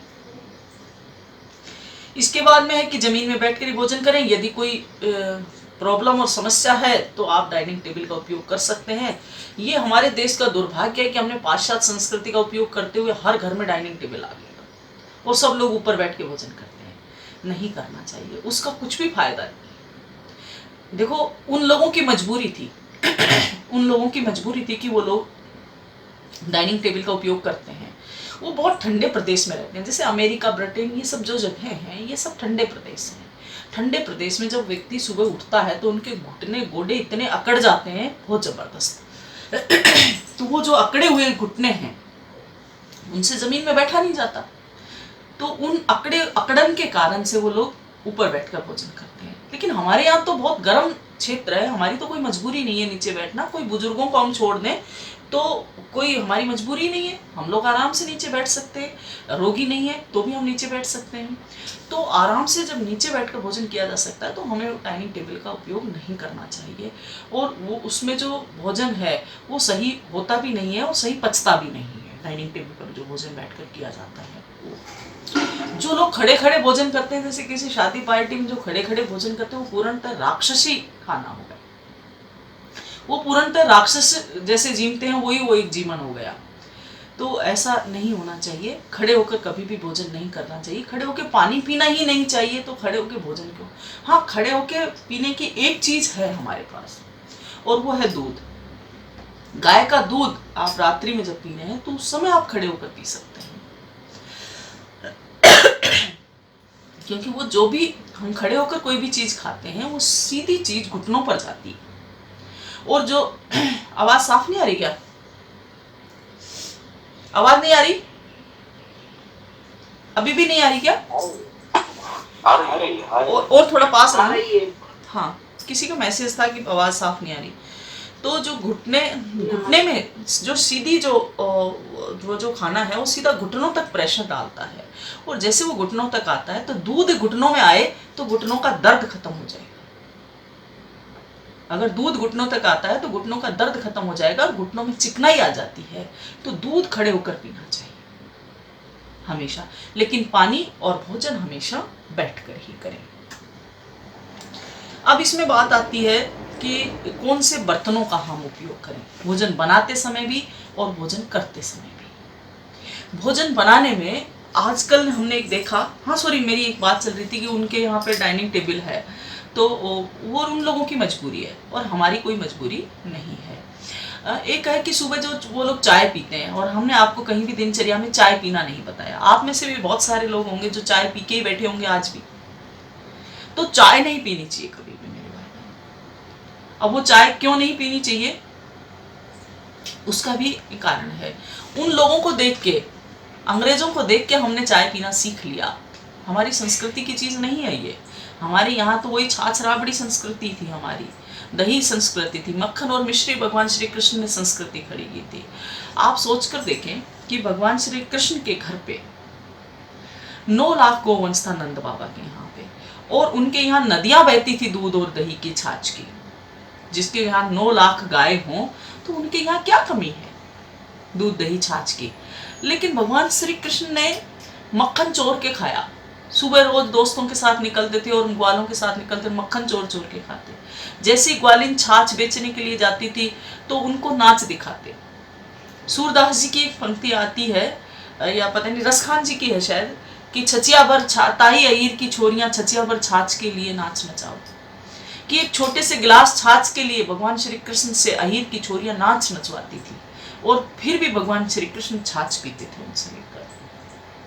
तो विचार करें कि जिनके यहाँ इतनी गायें थी उनको कहाँ नाचने की जरूरत पड़ती थी छाछ के लिए। विचार करें आप इस बात का कि जिनके घर में इतना गोवंश है, उन्हें कहाँ जरूरत थी चोरी करने की।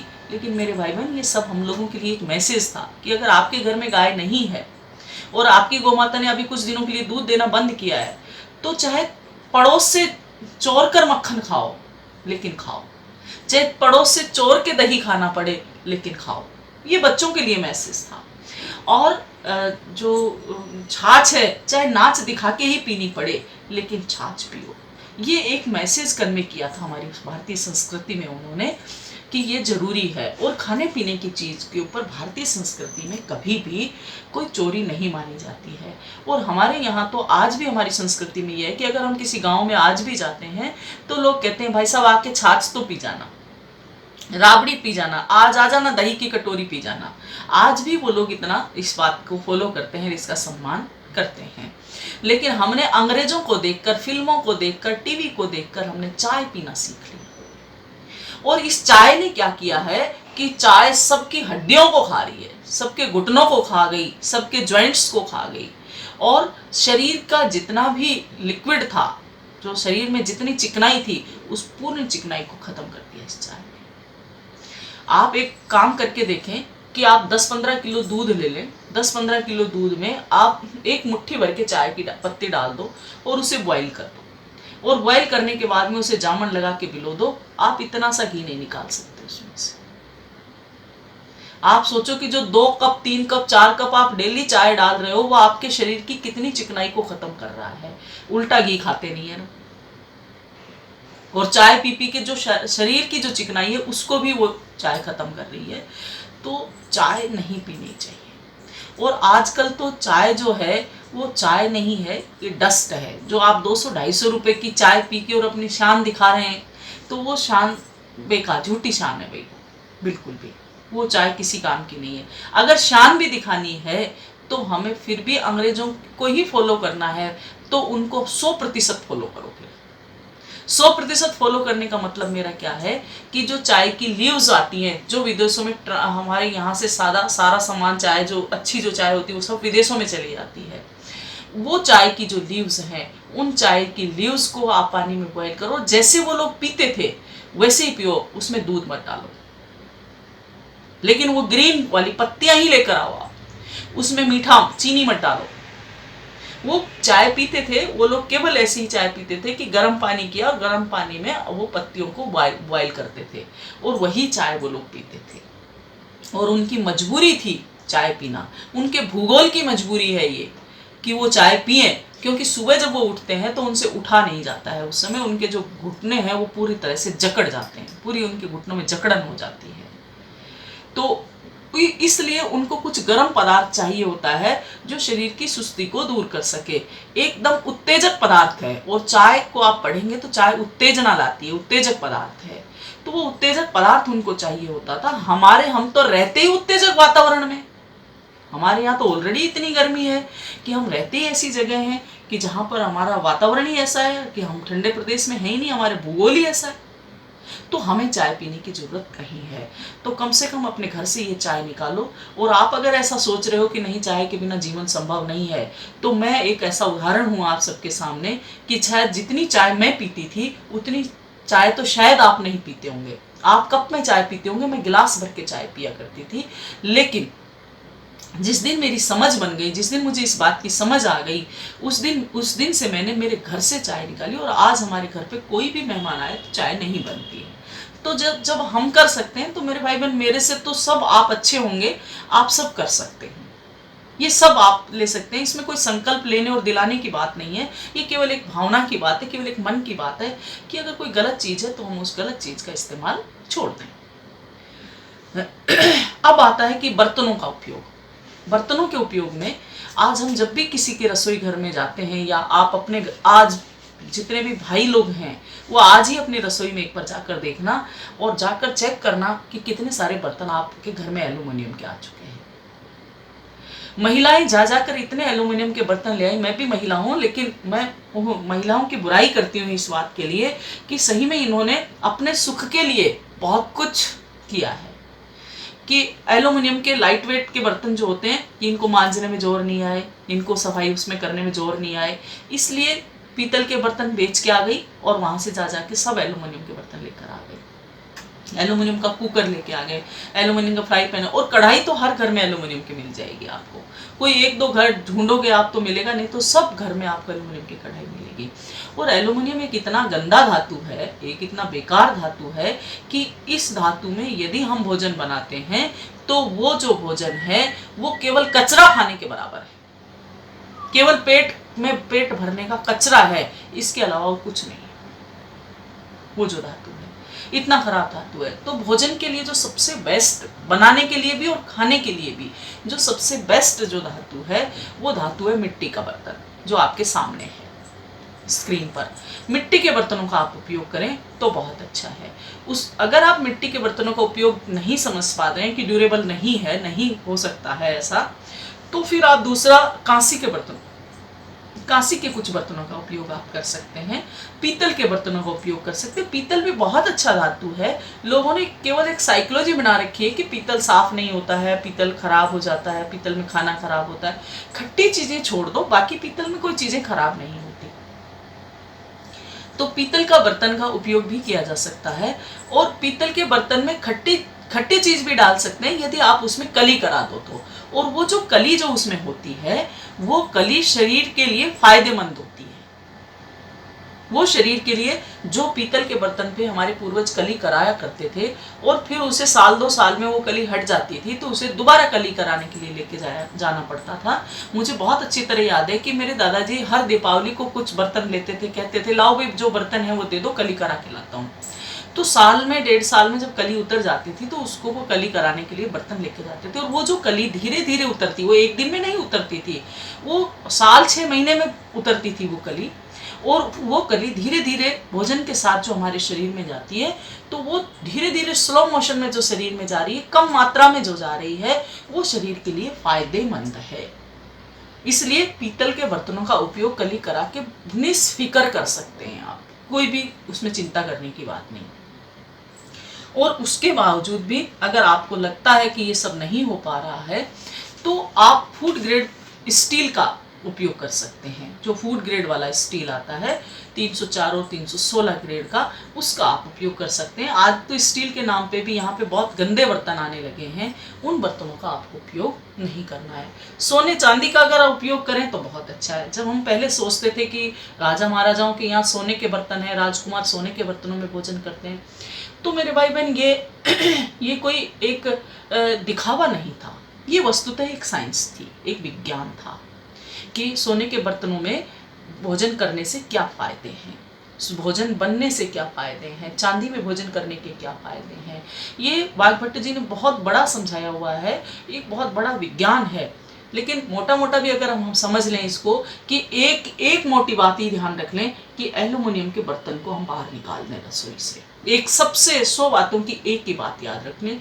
और एक काला काला एक और बर्तन आने लगा है, क्या आता है वो, नॉन स्टिक वगैरह के तवे वगैरह आने लग गए, कुछ नॉन स्टिक बर्तन आने लगे, पता नहीं क्या, राम जाने ये तो क्या ही धातु है, ये उस एल्यूमिनियम से भी घातक है। देखो हमारे पूर्वजों ने जो बर्तन बनाए वो सोने के बनाए, चांदी के बनाए, तांबे के बनाए, पीतल के बनाए, है ना, मिट्टी के बर्तन खूब बनाए। हमारे यहाँ मिट्टी के बर्तनों का तो बहुत ही प्रचलन था, कांसे के बर्तन बनाए, यानी इन सब धातुओं के हमारे पूर्वजों ने बर्तन बनाए। और तब बनाए कि जब हिंदुस्तान में ये सारी चीज़ें बहुत कम मात्रा में पाई जाती हैं। सोना बहुत कम मात्रा में है, चांदी बहुत कम है, पीतल भी हिंदुस्तान में बहुत कम है, तांबा भी बहुत कम है, ना के बराबर ही है, और कांसा भी कईयों से मिलकर बनाया जाता है। तो इस तरह से जिनका पहाड़, जिनके खाने, जिनका खाद्यान्न हमारे यहाँ बहुत कम है, उनके हमारे पूर्वजों ने बर्तन बनाए उन धातुओं के। लेकिन एक हमारे यहाँ बॉक्साइट के पहाड़ पड़े हुए हैं। जो एल्यूमिनियम है, इसका जो रॉ मटेरियल है वो बॉक्साइट है। तो जो बॉक्साइट है उसके पहाड़ पड़े हुए हैं। बिहार, झारखंड, उधर उस बेल्ट में आप जाएंगे तो पूरे पहाड़ के पहाड़ बॉक्साइट के पड़े हैं। लेकिन हमारे पूर्वजों ने एक भी बर्तन उसका नहीं बनाया, एल्यूमिनियम का, बॉक्साइट का उपयोग किया ही नहीं, जो कि बहुत सस्ता हमारे यहाँ बन सकता था, बहुत ज़्यादा मात्रा में हमारे यहाँ पड़ा हुआ है, तो नहीं बनाए। क्यों? क्योंकि वो एक जानते थे, बहुत अच्छे साइंटिस्ट थे वो लोग, वो समझते थे कि इसमें भोजन करना और भोजन बनाना दोनों ही शरीर के लिए घातक हैं। तो कभी भी अपने बच्चों के लिए ये सब व्यवस्थाएं नहीं की उन्होंने। लेकिन जैसे जैसे ये प्रचलन बढ़ा, और एक कहानी मैंने सुनी है इसकी, ये कहानी मैंने कहीं पढ़ी है, हो सकता है कि ये कहानी कहीं मैंने ऐसे ही पढ़ी है, कहीं ये सत्य है कि नहीं है, लेकिन इस कहानी से आपको एक बात सीखने को जरूर मिल जाएगी। कि एक पता नहीं कहीं पेपर में पढ़ी थी मैंने, या कहाँ पढ़ी थी, या किसी से सुनी है, लेकिन मुझे ये ध्यान नहीं है उसका, कि वो रेफरेंस में नहीं दे पाऊंगी। लेकिन फिर भी मैं ये समझती हूँ कि अगर ये केवल कहानी है, काल्पनिक अगर बनाई हुई है, तब भी ये कहानी आपको बहुत कुछ सिखा देगी। कि ऐसा कहते हैं कि जब ये एल्यूमिनियम सबसे पहले आया, तो ये सबसे पहले जेल में लाया गया था भारत में। कि जब भारत में 1947 का जो स्वतंत्रता आंदोलन था वो चल रहा था, और उस समय तो जो जेलों में जो लोग हुआ करते थे वो सब बहुत ही बुद्धिमान, और जिनका व्यक्तित्व तो बहुत स्टैंडर्ड का होता था, जो बहुत भावनात्मक रूप से बहुत ऊंचे लोग हुआ करते थे, स्वतंत्रता सेनानी जो लोग होते थे, राष्ट्रभक्त जो होते थे, वही जेल जाया करते थे। आज के जैसे चोर उचक के जैसे जेल में है वो लोग नहीं होते थे उस समय जेल में। तो उनको जितनी भी सजाएं दी जाती थी, मारपीट उनके साथ जो की जाती थी, तो उनमें उनको वो मानते नहीं थे उनकी बातों को। जैसे तो एक बार क्या था कि एक यहाँ का कोई गवर्नर था, वो गवर्नर वहाँ जाता है ब्रिटेन में, और महारानी से जब वो महारानी के पास पेश होता है, तो महारानी उससे पूछती है कि हिंदुस्तान के क्या हाल चाल है। तो वो बताता है कि हिंदुस्तान में तो बहुत कुछ है, लेकिन मैं अब हिंदुस्तान नहीं जाऊँगा। तो महारानी कहती है कि तुम्हारे पास सब कुछ है, और हर आदमी जब आता है तो वो यही कहता है कि मैं हिंदुस्तान नहीं जाऊँगा। ऐसा क्या? कहता मैं परेशान हो चुका हूँ हिंदुस्तान से।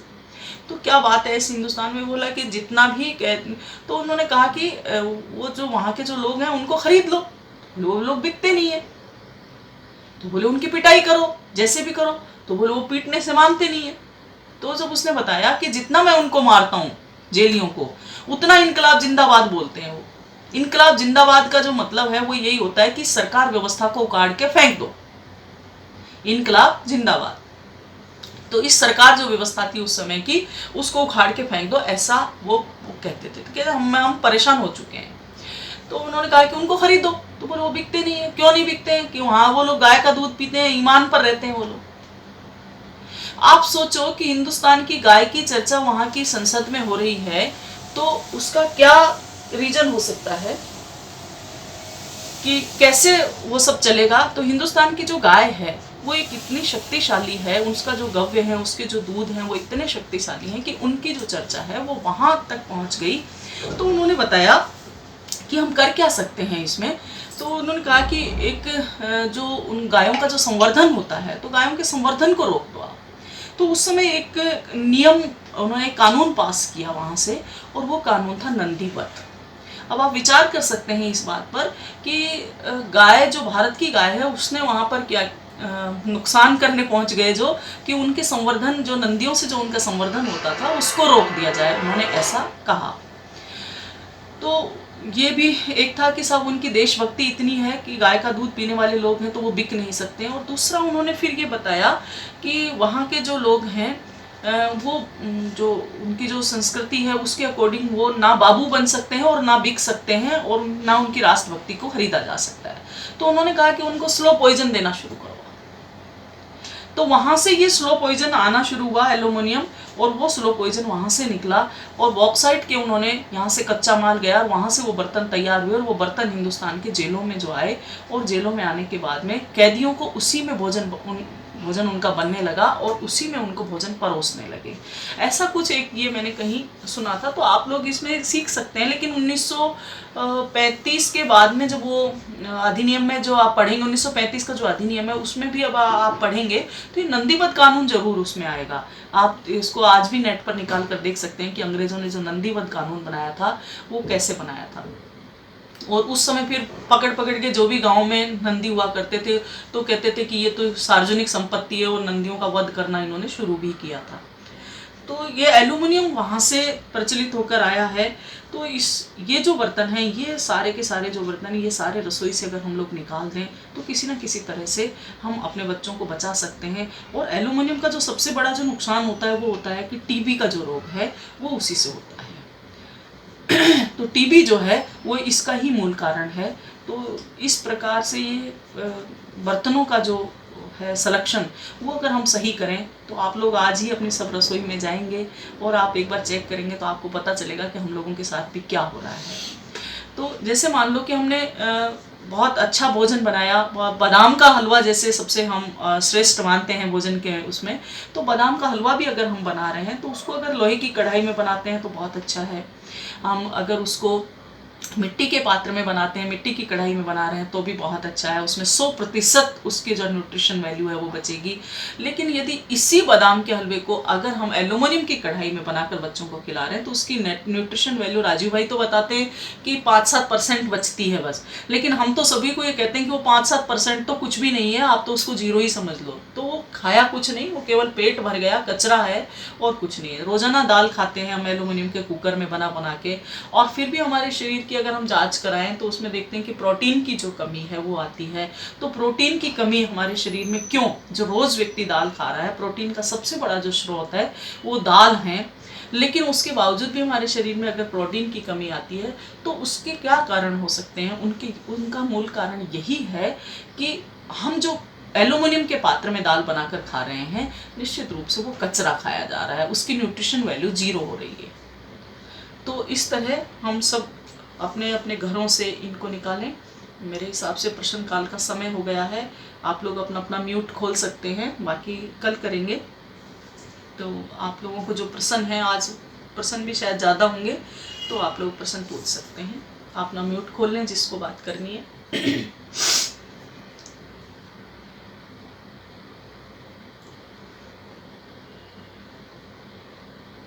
हाँ, सुन पा रहे हैं क्या स्वानंद भाई? हेलो। हाँ, हरिओम। हरिओम। आपने बोला कि छाछ के साथ दही नहीं ले सकते। छाछ के साथ नहीं, छाछ के साथ दाल नहीं के ले साथ। सकते। हाँ, दाल के साथ दही नहीं ले सकते। तो जैसे अब हमारे उत्तर भारतीय में तो दाल चावल और दही या रायता या छाछ खाते हैं। नहीं, दाल के साथ में दही और जो छाछ है वो विरुद्ध आहार है, नहीं ले सकते आप। ये मेरा बनाया हुआ नहीं है, वाघभट्ट जी का बनाया हुआ है। तो उन्होंने ऐसा ही बताया है कि दही दाल के साथ बिल्कुल मेल नहीं है।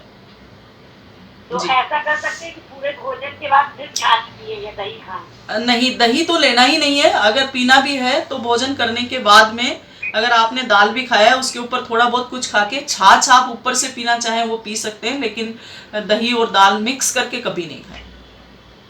अच्छा। जी हेलो। हरिओम दीदी। हाँ हरिओम। हाँ हरिओम बोलिए। हरिओम दीदी। हाँ हरिओम भाई हरिओम। हाँ जी, बोले भोजन की थाली जो दिखाया गया उसमें सलाद और फल का नहीं दिया गया। हाँ उसमें वो नहीं है प्रेजेंटेशन में, लेकिन जो फल हैं हम सुबह खा सकते हैं, भोजन के साथ भी ले सकते हैं और पहले भी खाली फल भी खा सकते हैं। और फल खाने का जो सबसे श्रेष्ठ समय है वो भी सुबह का ही समय है। दोपहर में 12 बजे के बाद फल भी नहीं खाने चाहिए। जैसे छाछ दही का सेवन 12 बजे के बाद नहीं करना चाहिए, फल भी नहीं खाने चाहिए, लेकिन फल भोजन के साथ खाए जा सकते हैं और मौसम के सारे फल खाए जा सकते हैं। जी हरिओम। मैं ये पूछ। हाँ बताएं। हेलो। हाँ जी बताएं। अच्छा, तो आपने बोला ना दाल और दही का कॉम्बिनेशन सही नहीं है, जी तो जैसे कढ़ी बनती है, कढ़ी में बिल्कुल दाल से होती है। देखिए, हाँ कढ़ी बनती है, कढ़ी खाई जा सकती है। कढ़ी से छाछ की जो तासीर है वो बदल जाती है। जैसे दूध की खीर बनाने से दूध की तासीर बदल जाती है, ठीक उसी प्रकार से छाछ को गर्म करने से भी उसकी तासीर बदल जाती है। और बेसन का मिक्स होने से भी उसकी तासीर में बहुत परिवर्तन आता है। उसमें राई और हींग जो डल जाता है वो छाछ की तासीर को पूर्णतः परिवर्तित करता है। जी, और आपने जो भी भोजन की थाली अभी बताई, जी इसमें राइट हैंड साइड पर जो बताया था वो दही चावल था या फिर छाछ बताया था? नहीं, दही चावल, दही और चावल का कॉम्बिनेशन बहुत है। छाछ और चावल भी खाया जा सकता है, लेकिन दही और चावल का जो कॉम्बिनेशन है बहुत अच्छा है और पेट के रोगियों के लिए बहुत अच्छा है। मैंने बीच में बताया था कि पेचिस जैसे रोगों के लिए, पेचिस जो समझते हैं ना, बार बार लोगों को दस्त जो हो जाते हैं, हाँ बार बार उनको जो टॉयलेट में जाना पड़ता है, तो उसके लिए दही और चावल बहुत अच्छी औषधि है। ये औषधि का ही काम है। उसी थाली में कटोरी दाल का भी कटोरी दिखाई दे, मतलब वही थाली में तो ऊपर में दही चावल की कटोरी है और नीचे दाल भी है। नहीं, वो दाल नहीं होगा, कोई सब्जी होगी। या अगर देखा है तो स्वानंद भाई ने कहीं नेट से सेलेक्ट किया होगा उसको, तो हो सकता है कि वो दाल भी हो। मैंने उस पर ध्यान नहीं दिया, लेकिन मैं आपको जो बता ही रही हूँ कि दाल के साथ कॉम्बिनेशन अच्छा नहीं है। ओके। और अगर लेना है तो मिक्स नहीं करना है, मतलब एक साथ मिक्स नहीं करना है, भोजन के अंत में छाछ पी सकते हैं। हाँ अंत में छाछ पी सकते हैं, बिल्कुल बिल्कुल। जी हरिओम दीदी। हरिओम। घी चांदी के बर्तन में नहीं रख सकते हैं क्या? क्या चीज? घी चांदी के बर्तन में। घी चांदी के बर्तन में अच्छा नहीं है, दही चांदी के बर्तन के लिए बहुत अच्छा है। मैंने कल भी आपको बताया था कि चांदी जो है वो खट्टी धातु है, और खट्टी धातु में घी नहीं रखें तो अच्छा है। सोने के पात्र में रखें तो बहुत अच्छा है, क्योंकि सोना जो है गर्म धातु है। और बाकी हम जो दूसरों में रखें, मिट्टी में रखें तो वो बहुत अच्छा है। स्टील में भी रखें, चीनी मिट्टी के बर्तन में रखें तो वो भी अच्छा है, लेकिन घी को चांदी के बर्तन में ना रखें तो अच्छा है। जी थाली के बारे में क्या सवाल कर दिए? इन्होंने कहा है कि दही भी है उसमें और दाल भी रखी हुई है, तो वो थोड़ा सा वो जो थाली है ना वो आइडियल थाली है। हाँ वो नेट से उठाई हुई है। हाँ वो केवल दिखाने के लिए थी, मैंने बताया। आहार का उसने ये नहीं किया है। हाँ यानी कि अगर हम खाते तो उसको कहाँ रखना है, क्या रखना है, उस हिसाब से किया है। वो आहार शास्त्र में आपको पूरा उसमें आ जाएगा विरुद्ध शास्त्र क्या है, क्या नहीं है, क्या खाना है। देखो उसमें राइस भी 4 प्रकार के रहते हैं, लेकिन 4 प्रकार के राइस एक ही साथ नहीं खाने हैं। तो हाँ वो दाल भी, और उसमें हाँ वो केवल नेट से उठाई हुई है, वो इसलिए वो लग रहा है बस केवल दिखाने के लिए था। हाँ जी उसका मतलब नहीं है, एक्चुअली वो आइडियल खाली दिखाया है जी। उसमें विरुद्ध अन्न का समावेश नहीं किया है। जब वो अगले जो लेक्चर होगा उसमें विरुद्ध अन्न आएगा तब क्या खाना है क्या नहीं उसमें आ जाएगा। वो सिर्फ दिखा है, वो खाली कैसे आज इनको ना भाई मैं आज आपको दिन में एक लिस्ट भेज दूंगी, उसको एक लिस्टिंग करके इनको दिखा देंगे। इनको एक लिस्टिंग दे देंगे उसकी कि क्या क्या विरुद्ध है, क्या क्या एक साथ नहीं खा सकते, वो मैं लिस्ट देती हूँ आपको सबको। दीदी हरिओम दीदी। हाँ आपने वो कुछ झाड़ बोला था, उसका दंत मंजन के लिए यूज करते हैं? तो उसका नाम और पिक्चर और इन्फॉर्मेशन रहती है तो आप ग्रुप पे डालिए ना। हाँ, और दूसरी अपा बात, मार्ग, कोई हाँ अपा मार्ग होता है, एक पेड़ है, और आप उसको ना अगर यूट्यूब पे सेलेक्ट करेंगे तो वो पेड़ आपको दिखेगा, आपको आइडिया पड़ जाएगा कि आपके आसपास में भी वो पेड़ है क्या। लेकिन उस पेड़ को बाहर से काम में नहीं लेना, उसकी जड़ को ही काम में लेना है उसमें। हाँ हाँ, और आपने कोई सिंह भगत कोई तो भी बोले थे, उनका कुछ ये है वर्णन, वो आप डालेंगे क्या ग्रुप पे? किस चीज का? कोई तो भी आपने बोले थे, उनका नाम भूल गई हूँ मैं, तो वो उनका कुछ उन्होंने लिखा हुआ है, वो आप बोल रहे थे ना कि ग्रुप पे डालेंगे, आपने लेक्चर में शुरू में बोला था। मुझे ध्यान नहीं आ रहा किस चीज का नाम। उनका नाम मैं भूल गई हूँ, उन्होंने कुछ लिखा हुआ, आप बोले ना कविता या कुछ तो भी लिखा था ये आहार के बारे में। अभी आपने शुरू में लेक्चर के बोला था, तो वो आप बोले किसी थे, को ध्यान है क्या? डॉक्टर विशाल गुप्ता। अच्छा विशाल भाई, डॉक्टर विशाल जी गुप्ता। हाँ मैं नाम बोल हाँ रही थी, हाँ डॉक्टर हाँ विशाल हाँ जी गुप्ता। हाँ, विशाल भाई ने वो जो जीन्स पर बोला है ना, वो मैं आपको डलवा दूंगी आज।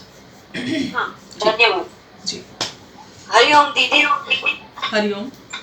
आप मैं ये कहती कि मंजन में जो काला मंजन बनाने वाली हूँ, जी। तो उसमें मैं धातु जामुन का पाउडर, नीम का पाउडर, अगर लौंग पीस के डालना चाहूँ वो, इस तरह से सारा कुछ मिला सकती हूँ क्या? हाँ मिला सकते हो, मैंने बताया ना कोई भी वनस्पति हमारे यहाँ का खराब नहीं है। एक आक वनस्पति को छोड़ के सारे वनस्पतियों का हम उपयोग कर सकते हैं, लेकिन इतना सब कुछ करने की, वगैरह सब मिला सकती हूँ। हाँ इतना सब कुछ करने की आपको जरूरत नहीं है। अगर काला दंत मंजन आपको बनाना है तो आप उसमें लौंग का पाउडर डाल लीजिए और राख डाल लीजिए, नमक डाल लीजिए, और आप उसमें नमक सेंधा डालू ना? हाँ सेंधा ही, जहां भी हमारे यहाँ उपयोग होगा वो सेंधे नमक का ही उपयोग होगा। आप ये चीजें आप डाल सकते हैं, इतने में भी पर्याप्त है। हरिओम दीदी, सैंधा अम्लिट और वो जो रॉक सॉल्ट बोलते हैं हिमालय, यस यस यस। तो दोनों में क्या फर्क है गुणधर्म में, और दोनों मिक्स करके खा सकते हैं क्या? नहीं नहीं, व्हाइट जो नमक है उसको उसके साथ मिक्स नहीं कर सकते। जो काला नमक है वो खाया जा सकता है, लेकिन रूटीन में काला नमक नहीं खाना चाहिए। यदा कदा खा सकते हैं, लेकिन रूटीन में काला नमक नहीं खाना चाहिए। रूटीन के लिए तो जो नमक है वो सेंधा नमक ही चलेगा। सेंधा वाला मतलब वो पादेलोन शेंदेलोन बोलते हैं महाराष्ट्र में, तो वो एक पिंक सॉल्ट है, तो दोनों में क्या फर्क है एग्जैक्टली? पिंक सॉल्ट करके भी यहाँ पे रॉक सॉल्ट बोल के आता है। पिंक नहीं, जो सैंधव प्रदेश का जो नमक है वो पिंक सॉल्ट करके ही आता है, जो पिंक कलर बहुत ज्यादा होता है उसका। उसमें भी क्या है, 2-3 क्वालिटी निकलती है वहां पर। हमारे यहाँ पे नमक नहीं होता है, नमक सारा पाकिस्तान से ही आता है हमारे यहाँ। जो सेंधा नमक है ना, सैंधव प्रदेश का, वो सारा नमक पाकिस्तान से आता है। उसमें भी 2-3 क्वालिटी निकलती हैं। तो एक तो पूरा पिंक सॉल्ट करके आता है और एक थोड़ा हल्का व्हाइट लिए हुए आता है। तो दोनों ही नमक अच्छे हैं, वो सेंधा ही नमक है दोनों ही, लेकिन पिंक वाला जो नमक है वो ज्यादा अच्छा होता है खाने के लिए। हाँ हाँ, धन्यवाद दीदी।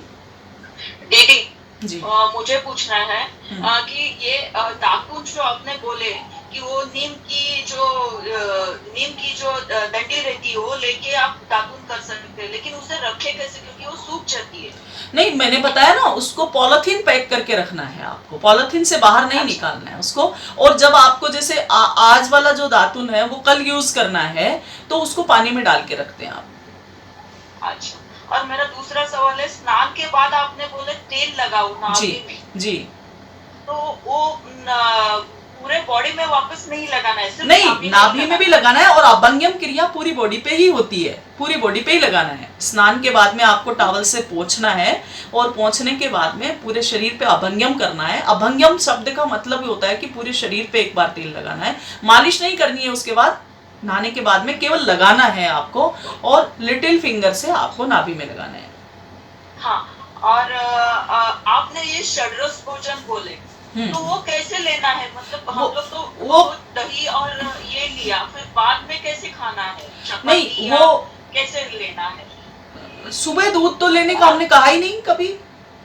दूध नहीं लेना आपको। जो भी भोजन सुबह करना है, बस उसमें विरुद्ध नहीं होना चाहिए। विरुद्ध की मैं एक लिस्ट देती हूँ आपको, वो नहीं होना चाहिए। वो भोजन आप करें। दूध का सुबह कहीं महत्व ही नहीं है, दूध तो आपको कहीं सुबह लेना ही नहीं है। नहीं, मैं दूध का नहीं बोल रही हूँ। सटरस में मीठा जो रस है वो सबसे पहले लेना है। और रस वाला टॉपिक कल आएगा, आपको उसमें पूरा क्लियर हो जाएगा कि कौन से रसों का एक साथ मेल है। ठीक है, ठीक है, थैंक कल विशाल भाई ले लेंगे। दीदी मैंने दही जमाया था रात में और अब उसका मैं घी निकाल रही हूँ, पर उससे घी निकल नहीं रहा है। वो तो मंथन करना पड़ेगा, आप कौन सी रई से निकाल रहे हैं उसको लेफ्ट राइट करो और उसमें मेरे पास जो मशीन है वो लेफ्ट राइट दोनों तरफ घूमती है। हाँ तो बिल्कुल तो आएगा। उसको भी फेंटा है तो सही निकल नहीं रहा है। उसको लगाओ आप और उसका एक बार वीडियो भेज दो या तो। कितने दूध में लगाया है वो क्वांटिटी भी इम्पोर्टेंट है, कितने हाँ, दूध में लगाया है, कितने दूध में कितनी। करीबन 4 लीटर दूध है। अच्छा, तो उसमें 4 लीटर दूध को पहले ना आप 15 मिनट तक के लिए तो उसमें रई को अंदर डाल के भिगो दो और फिर उसमें थोड़ा पानी डालो, लगभग 2 लीटर के आसपास पानी डालो उसमें, और पानी डालने के बाद में आप उसको रई को थोड़ा ऊपर करो फिर उसमें। और वो गाय कौन से गाय का लिया है तो और पानी में मेरे पास गिर गाय का हाँ निकल जाएगा, गिर का निकल जाएगा, आराम से निकलेगा। खिलार को कम होता है। और जैसे देखो 30 लीटर जब आप दूध मांगते हो ना तब 1 किलो निकलता है, तो थोड़ा मक्खन कुछ तो निकले क्योंकि मैं घी तो बनाती हूँ। नहीं, वो आप उस मथनी को थोड़ा ऊंचा करो, उसमें आप पानी डालने के बाद में मथनी को ऊंचा करो और उंगली लगा के देखो वो ठंडा है क्या। जब वो ठंडा है तो मक्खन ऊपर आएगा। जी, तो ठंडा पानी फ्रिज का तो डालना नहीं है। नहीं, फ्रिज का पानी आप बोतल पैक करके रख दो फ्रिज में। अगर आप कहीं ऐसी जगह है कि जहाँ ठंडा पानी आपको नहीं मिल पा रहा है, मटके वगैरह की व्यवस्था नहीं है, तो आप कोई भी स्टील का बोतल लो और उसको एयर टाइट करके फ्रिज में रख दो और उस पानी का उपयोग कर लो आप। ठीक है। और कोई? हेलो हेलो, हाँ जी, हाँ बोलिए। हाँ मुझे पूछना था कि मेरे पास कढ़ाई है लोखंड की, लेकिन उसमें कुछ भी अगर मैं भूनती हूँ या बनाती हूँ तो काला ही पड़ जाता है खाना। नहीं, ऐसा नहीं। और काला, अगर कुछ चीजें ऐसी होती हैं कि लोहे की कढ़ाई में काली हो जाती हैं, कुछ सब्जियां ऐसी होती हैं, या फिर आप बनाते ही उसको तुरंत निकाल दो तो उसमें कालापन इतना नहीं आएगा। और अगर कालापन आया तो बहन जी, कालापन आया बहन जी तो वो आयरन कंटेंट आ रहा है आपके पास, आयरन मिल रहा है आपको, तो हमें कलर पर नहीं जाके उसकी गुणवत्ता पर जाए तो ज्यादा अच्छा है। तो अगर हमने उपमा काला भी खाया तो चलेगा क्या? हाँ, क्यों नहीं चलेगा, बेस्ट चलेगा। उसमें आयरन कंटेंट की वजह से ही वो कालापन आता है, बाकी दूसरा कुछ नुकसान वाली कोई चीज नहीं है उसमें, उल्टा बेस्ट है। आपको आयरन की गोलियां नहीं खानी पड़ेंगी। दीदी मुझे एक पूछना है कि ये बेड़ की कढ़ाई, हमारे महाराष्ट्र में एक बेड़ की कढ़ाई आती है और एक लोखंड की कढ़ाई आती है, तो उसमें कौन सी अच्छी है? मैं बीड़ का मतलब नहीं समझ पा रही हूँ, स्वानंद भाई आप जवाब दें इसका। मतलब कास्ट आयरन होता है वो, लेकिन आपको लोहे की कढ़ाई आपको लेना चाहिए, लोहे की। बीड़ की ज्यादा वो कैसे होता है, बीड़ का उसमें थोड़ा सचित्र रहता है और उसमें शायद बीड़ ज्यादा टिकता नहीं है। वैसे बीड़ का मतलब क्या होता है स्वानंद भाई? वो कास्ट आयरन जो कहते हैं ना, कास्टिंग के समय अच्छा, कास्टिंग वाला। हाँ हाँ हाँ हाँ हाँ हाँ, नहीं उसमें आप प्योर आयरन वाला लो, वो बेस्ट है जी। हाँ, तो उसमें पारंपरिक इसमें इसकी ना मोटाई ज्यादा होती है आयरन के वैसे से, थोड़ा खाना काला भी नहीं होता है। और ये नॉनस्टिक के बर्तन के जैसा हो सकता है, मतलब आयरन में अगर कुछ करना है तो बहुत ज्यादा तेल लग सकता है सूखी सब्जियां वगैरह बनाने में। लेकिन जो बीड़ है वो नेचुरल होता है, उसमें कुछ भी आर्टिफिशियल मिला नहीं रहता है। ये अपने पारंपरिक तो अपने जैसे वाला शब्द शायद को मिल जाएगा, महाराष्ट्र में जिसे कहते हैं ना, अभी इंग्लिश में महाराष्ट्र के वैसे करते। हमने तो कभी, हमने इधर कभी देखा नहीं कि वो कैसा होता है, हमारे इधर होता भी नहीं है। नहीं नहीं नहीं, ऐसा नहीं होता, ऐसा नहीं होता। लोहे की कढ़ाई हर तरह से मिलती है हमारे यहाँ, बाहरी पेंदे में भी मिलती है और हल्के पेंदे में भी मिलती है। जैसा आप सिलेक्शन करेंगे वो वैसा मिल पाएगा आपको। अच्छा, लेकिन बीज नेचुरल है, मतलब कास्ट है नेचुरल होता है। ये एक बार आज मैं एक बार थोड़ा इसका पता लगा लेती हूँ, फिर कल अपन एक बार इस पर डिस्कस करेंगे। क्या होता है, बीड़ जो है नेचुरल है, लेकिन उसमें आर्सेनिक मिलाया नहीं होता है। तो जब लोहा बनाते हैं ना, तो लोहा बनाने के समय वो नेचुरल लोहा, उसमें कोई मात्रा में आर्सेनिक होना जरूरी होता है, तो इसीलिए वो लोहे की कढ़ाई यूज करते हैं। पेड़ की कढ़ाई यूज करने के लिए प्रॉब्लम है, लेकिन वो प्योर एकदम पूरा ही प्योर हो जाता है। तो उससे जो आर्सेनिक का कंटेंट हमें मिलना चाहिए वो कंटेंट नहीं मिलता है। हाँ, इसलिए जैसे कि लोहे की कढ़ाई और कोई? हरिओम जी। हाँ हरिओम जी, एक गॉल ब्लैडर निकला हुआ है तो 10 बजे तक खाना खाएं तो क्या दिक्कत है?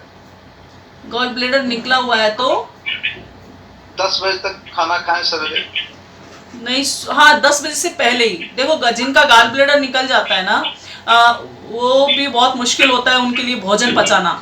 वो लोग बहुत मोटे हो जाते हैं धीरे धीरे करके, भोजन नहीं पचता है क्योंकि पित्तरस नहीं मिल पा रहा है उन लोगों को, और पित्तरस के अभाव में भोजन पचना बहुत ही मुश्किल है, बहुत मुश्किल है। ये मॉडर्न साइंस ने ऐसा किया है कि ये किसी भी ऑर्गन के लिए ऐसा समझ लेते हैं कि ये ऑर्गन किसी भी काम का नहीं है, बाकी ऐसा नहीं है। सारे ऑर्गन जो है वो सब हमारे ऑर्गन काम के हैं। अगर ऐसा होता तो परमात्मा हमें ये ऑर्गन देता ही नहीं। तो उसका ट्रीटमेंट होना चाहिए था उसको निकाल के फेंकने की बजाय तो। लेकिन फिर भी चलो, ये इस देश का दुर्भाग्य है कि जो ऐसा होता है। फिर भी आप उनको बोलिएगा कि जो भोजन है वो सुबह 10 बजे से पहले करें। जी, और उसमें क्या डाइजेशन सिस्टम बहुत गड़बड़ रहता है। हाँ, मैं बता रही हूँ कि वो बिल्कुल उसका भोजन जीवन भर के लिए उसके समस्या खड़ी हो जाती है। ये कि पित्तरस नहीं मिल पाता है। पित्तरस जो पित्त है वो भोजन पचाने में ही तो सहयोग करता है, और वही उसको नहीं मिल पाएगा तो उसके बॉडी से वो ऑर्गन ही निकाल दिया जो पित्त बनाता था, तो वो क्या कर सकता है? कुछ नहीं, उसको नहीं पचेगा भोजन। दीदी, अभी कुछ उपाय उसका माने? अब उपाय बस यही है कि सुबह ना आप हल्का भोजन दें उनको, और सुबह जो है टाइमली भोजन कराएं उनको। बाकी जो ऑर्गन्स के पास तो समय पर भोजन उनका पहुंच जाए तो अच्छा रहे कि उसको आप 9 बजे भोजन करा दो बेस्ट। और सुबह भी हल्का भोजन कराएं और शाम को बिल्कुल और भी लाइट भोजन कराएं। लिक्विड फॉर्म में चले तो बहुत अच्छा है। जी हरिओम। हाँ हरिओम हरिओम हरिओम। आपका आवाज कट रहा है व्यास जी। व्यास जी आवाज नहीं आ रहा। हाँ हाँ, फंगल इन्फेक्शन।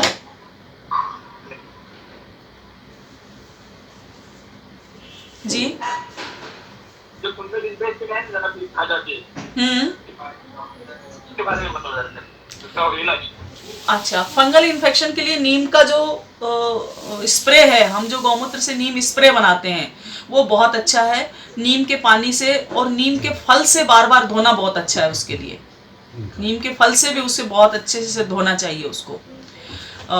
जो नीम का फल है उसको पानी में बॉईल कर लें। लगभग 50 ग्राम फल 1 लीटर पानी में डाल के बॉईल कर लें, और वो जो बॉईल हो जाए फिर उसे ठंडा करें। ठंडा करके उसको दिन में 2-3 बार उससे धुलाई करें, है ना। गौमूत्र दिन में 2 बार लगाएं, और उस जगह को बिल्कुल भी रूखा नहीं रहने दें। और कई लोग क्या करते हैं, फिर उस पर पाउडर लगा देते हैं। पाउडर बिल्कुल नहीं लगना चाहिए उस पर। आप ऑयल लगाओ तो उसमें आप नारियल का ऑयल बहुत बेस्ट है। हाँ, गौमूत्र लगा सकते हैं, सफाई रहेगी। और साबुन बिल्कुल नहीं लगाएं उस ऑर्गन्स पर। जहां भी आपको फंगल इन्फेक्शन है वहां साबुन बिल्कुल अवॉइड कर दें, और गर्म पानी का यूज ना करें। जो भी वहां कपड़े, जैसे आपको अंडरवियर के पास ऐसी मुश्किल है तो आप वहां पर अंडरवियर को उल्टा करके प्रेस करें।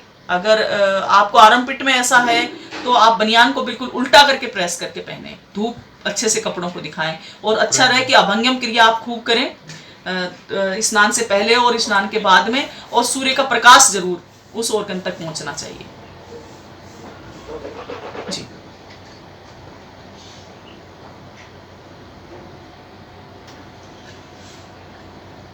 और कोई?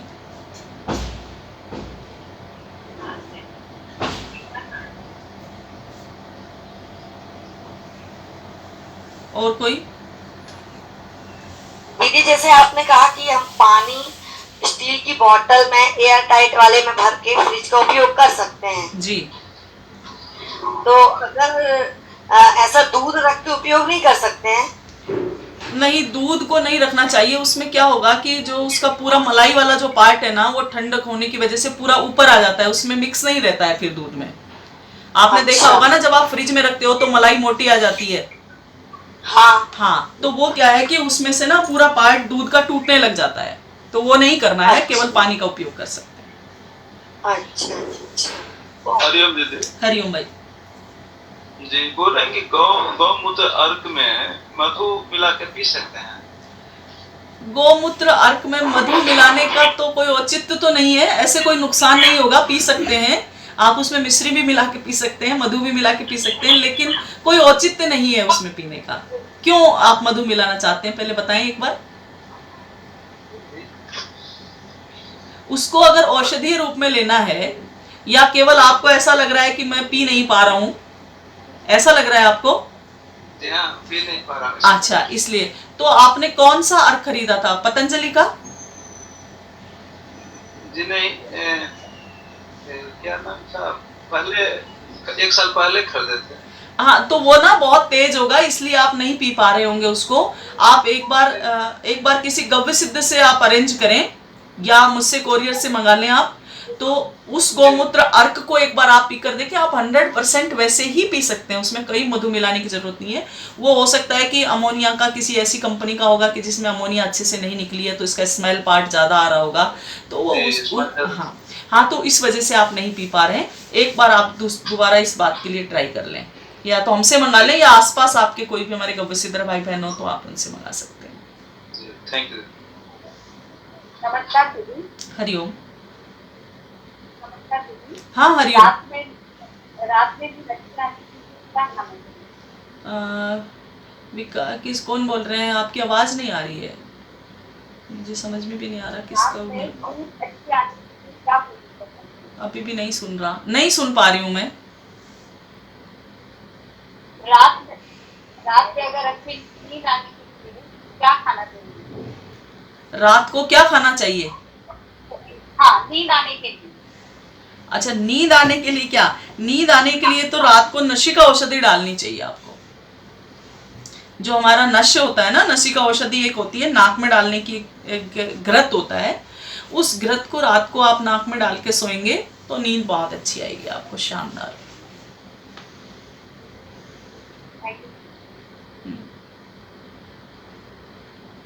हरिओम दीदी, वो नस्य घी बनाना आप कब बताएंगे? जैसे ही सिलेबस के अनुसार धीरे धीरे पहुंच रहे हैं वहां तक। जी। ओ। और कुछ? ठीक है, शांति पाठ करें। स्वानंद भाई शांति पाठ करें। सुन पा रहे हैं क्या स्वानंद भाई आप मुझे? हाँ, ठीक है, टाइम हो गया है, 9 बज गए हैं। ओ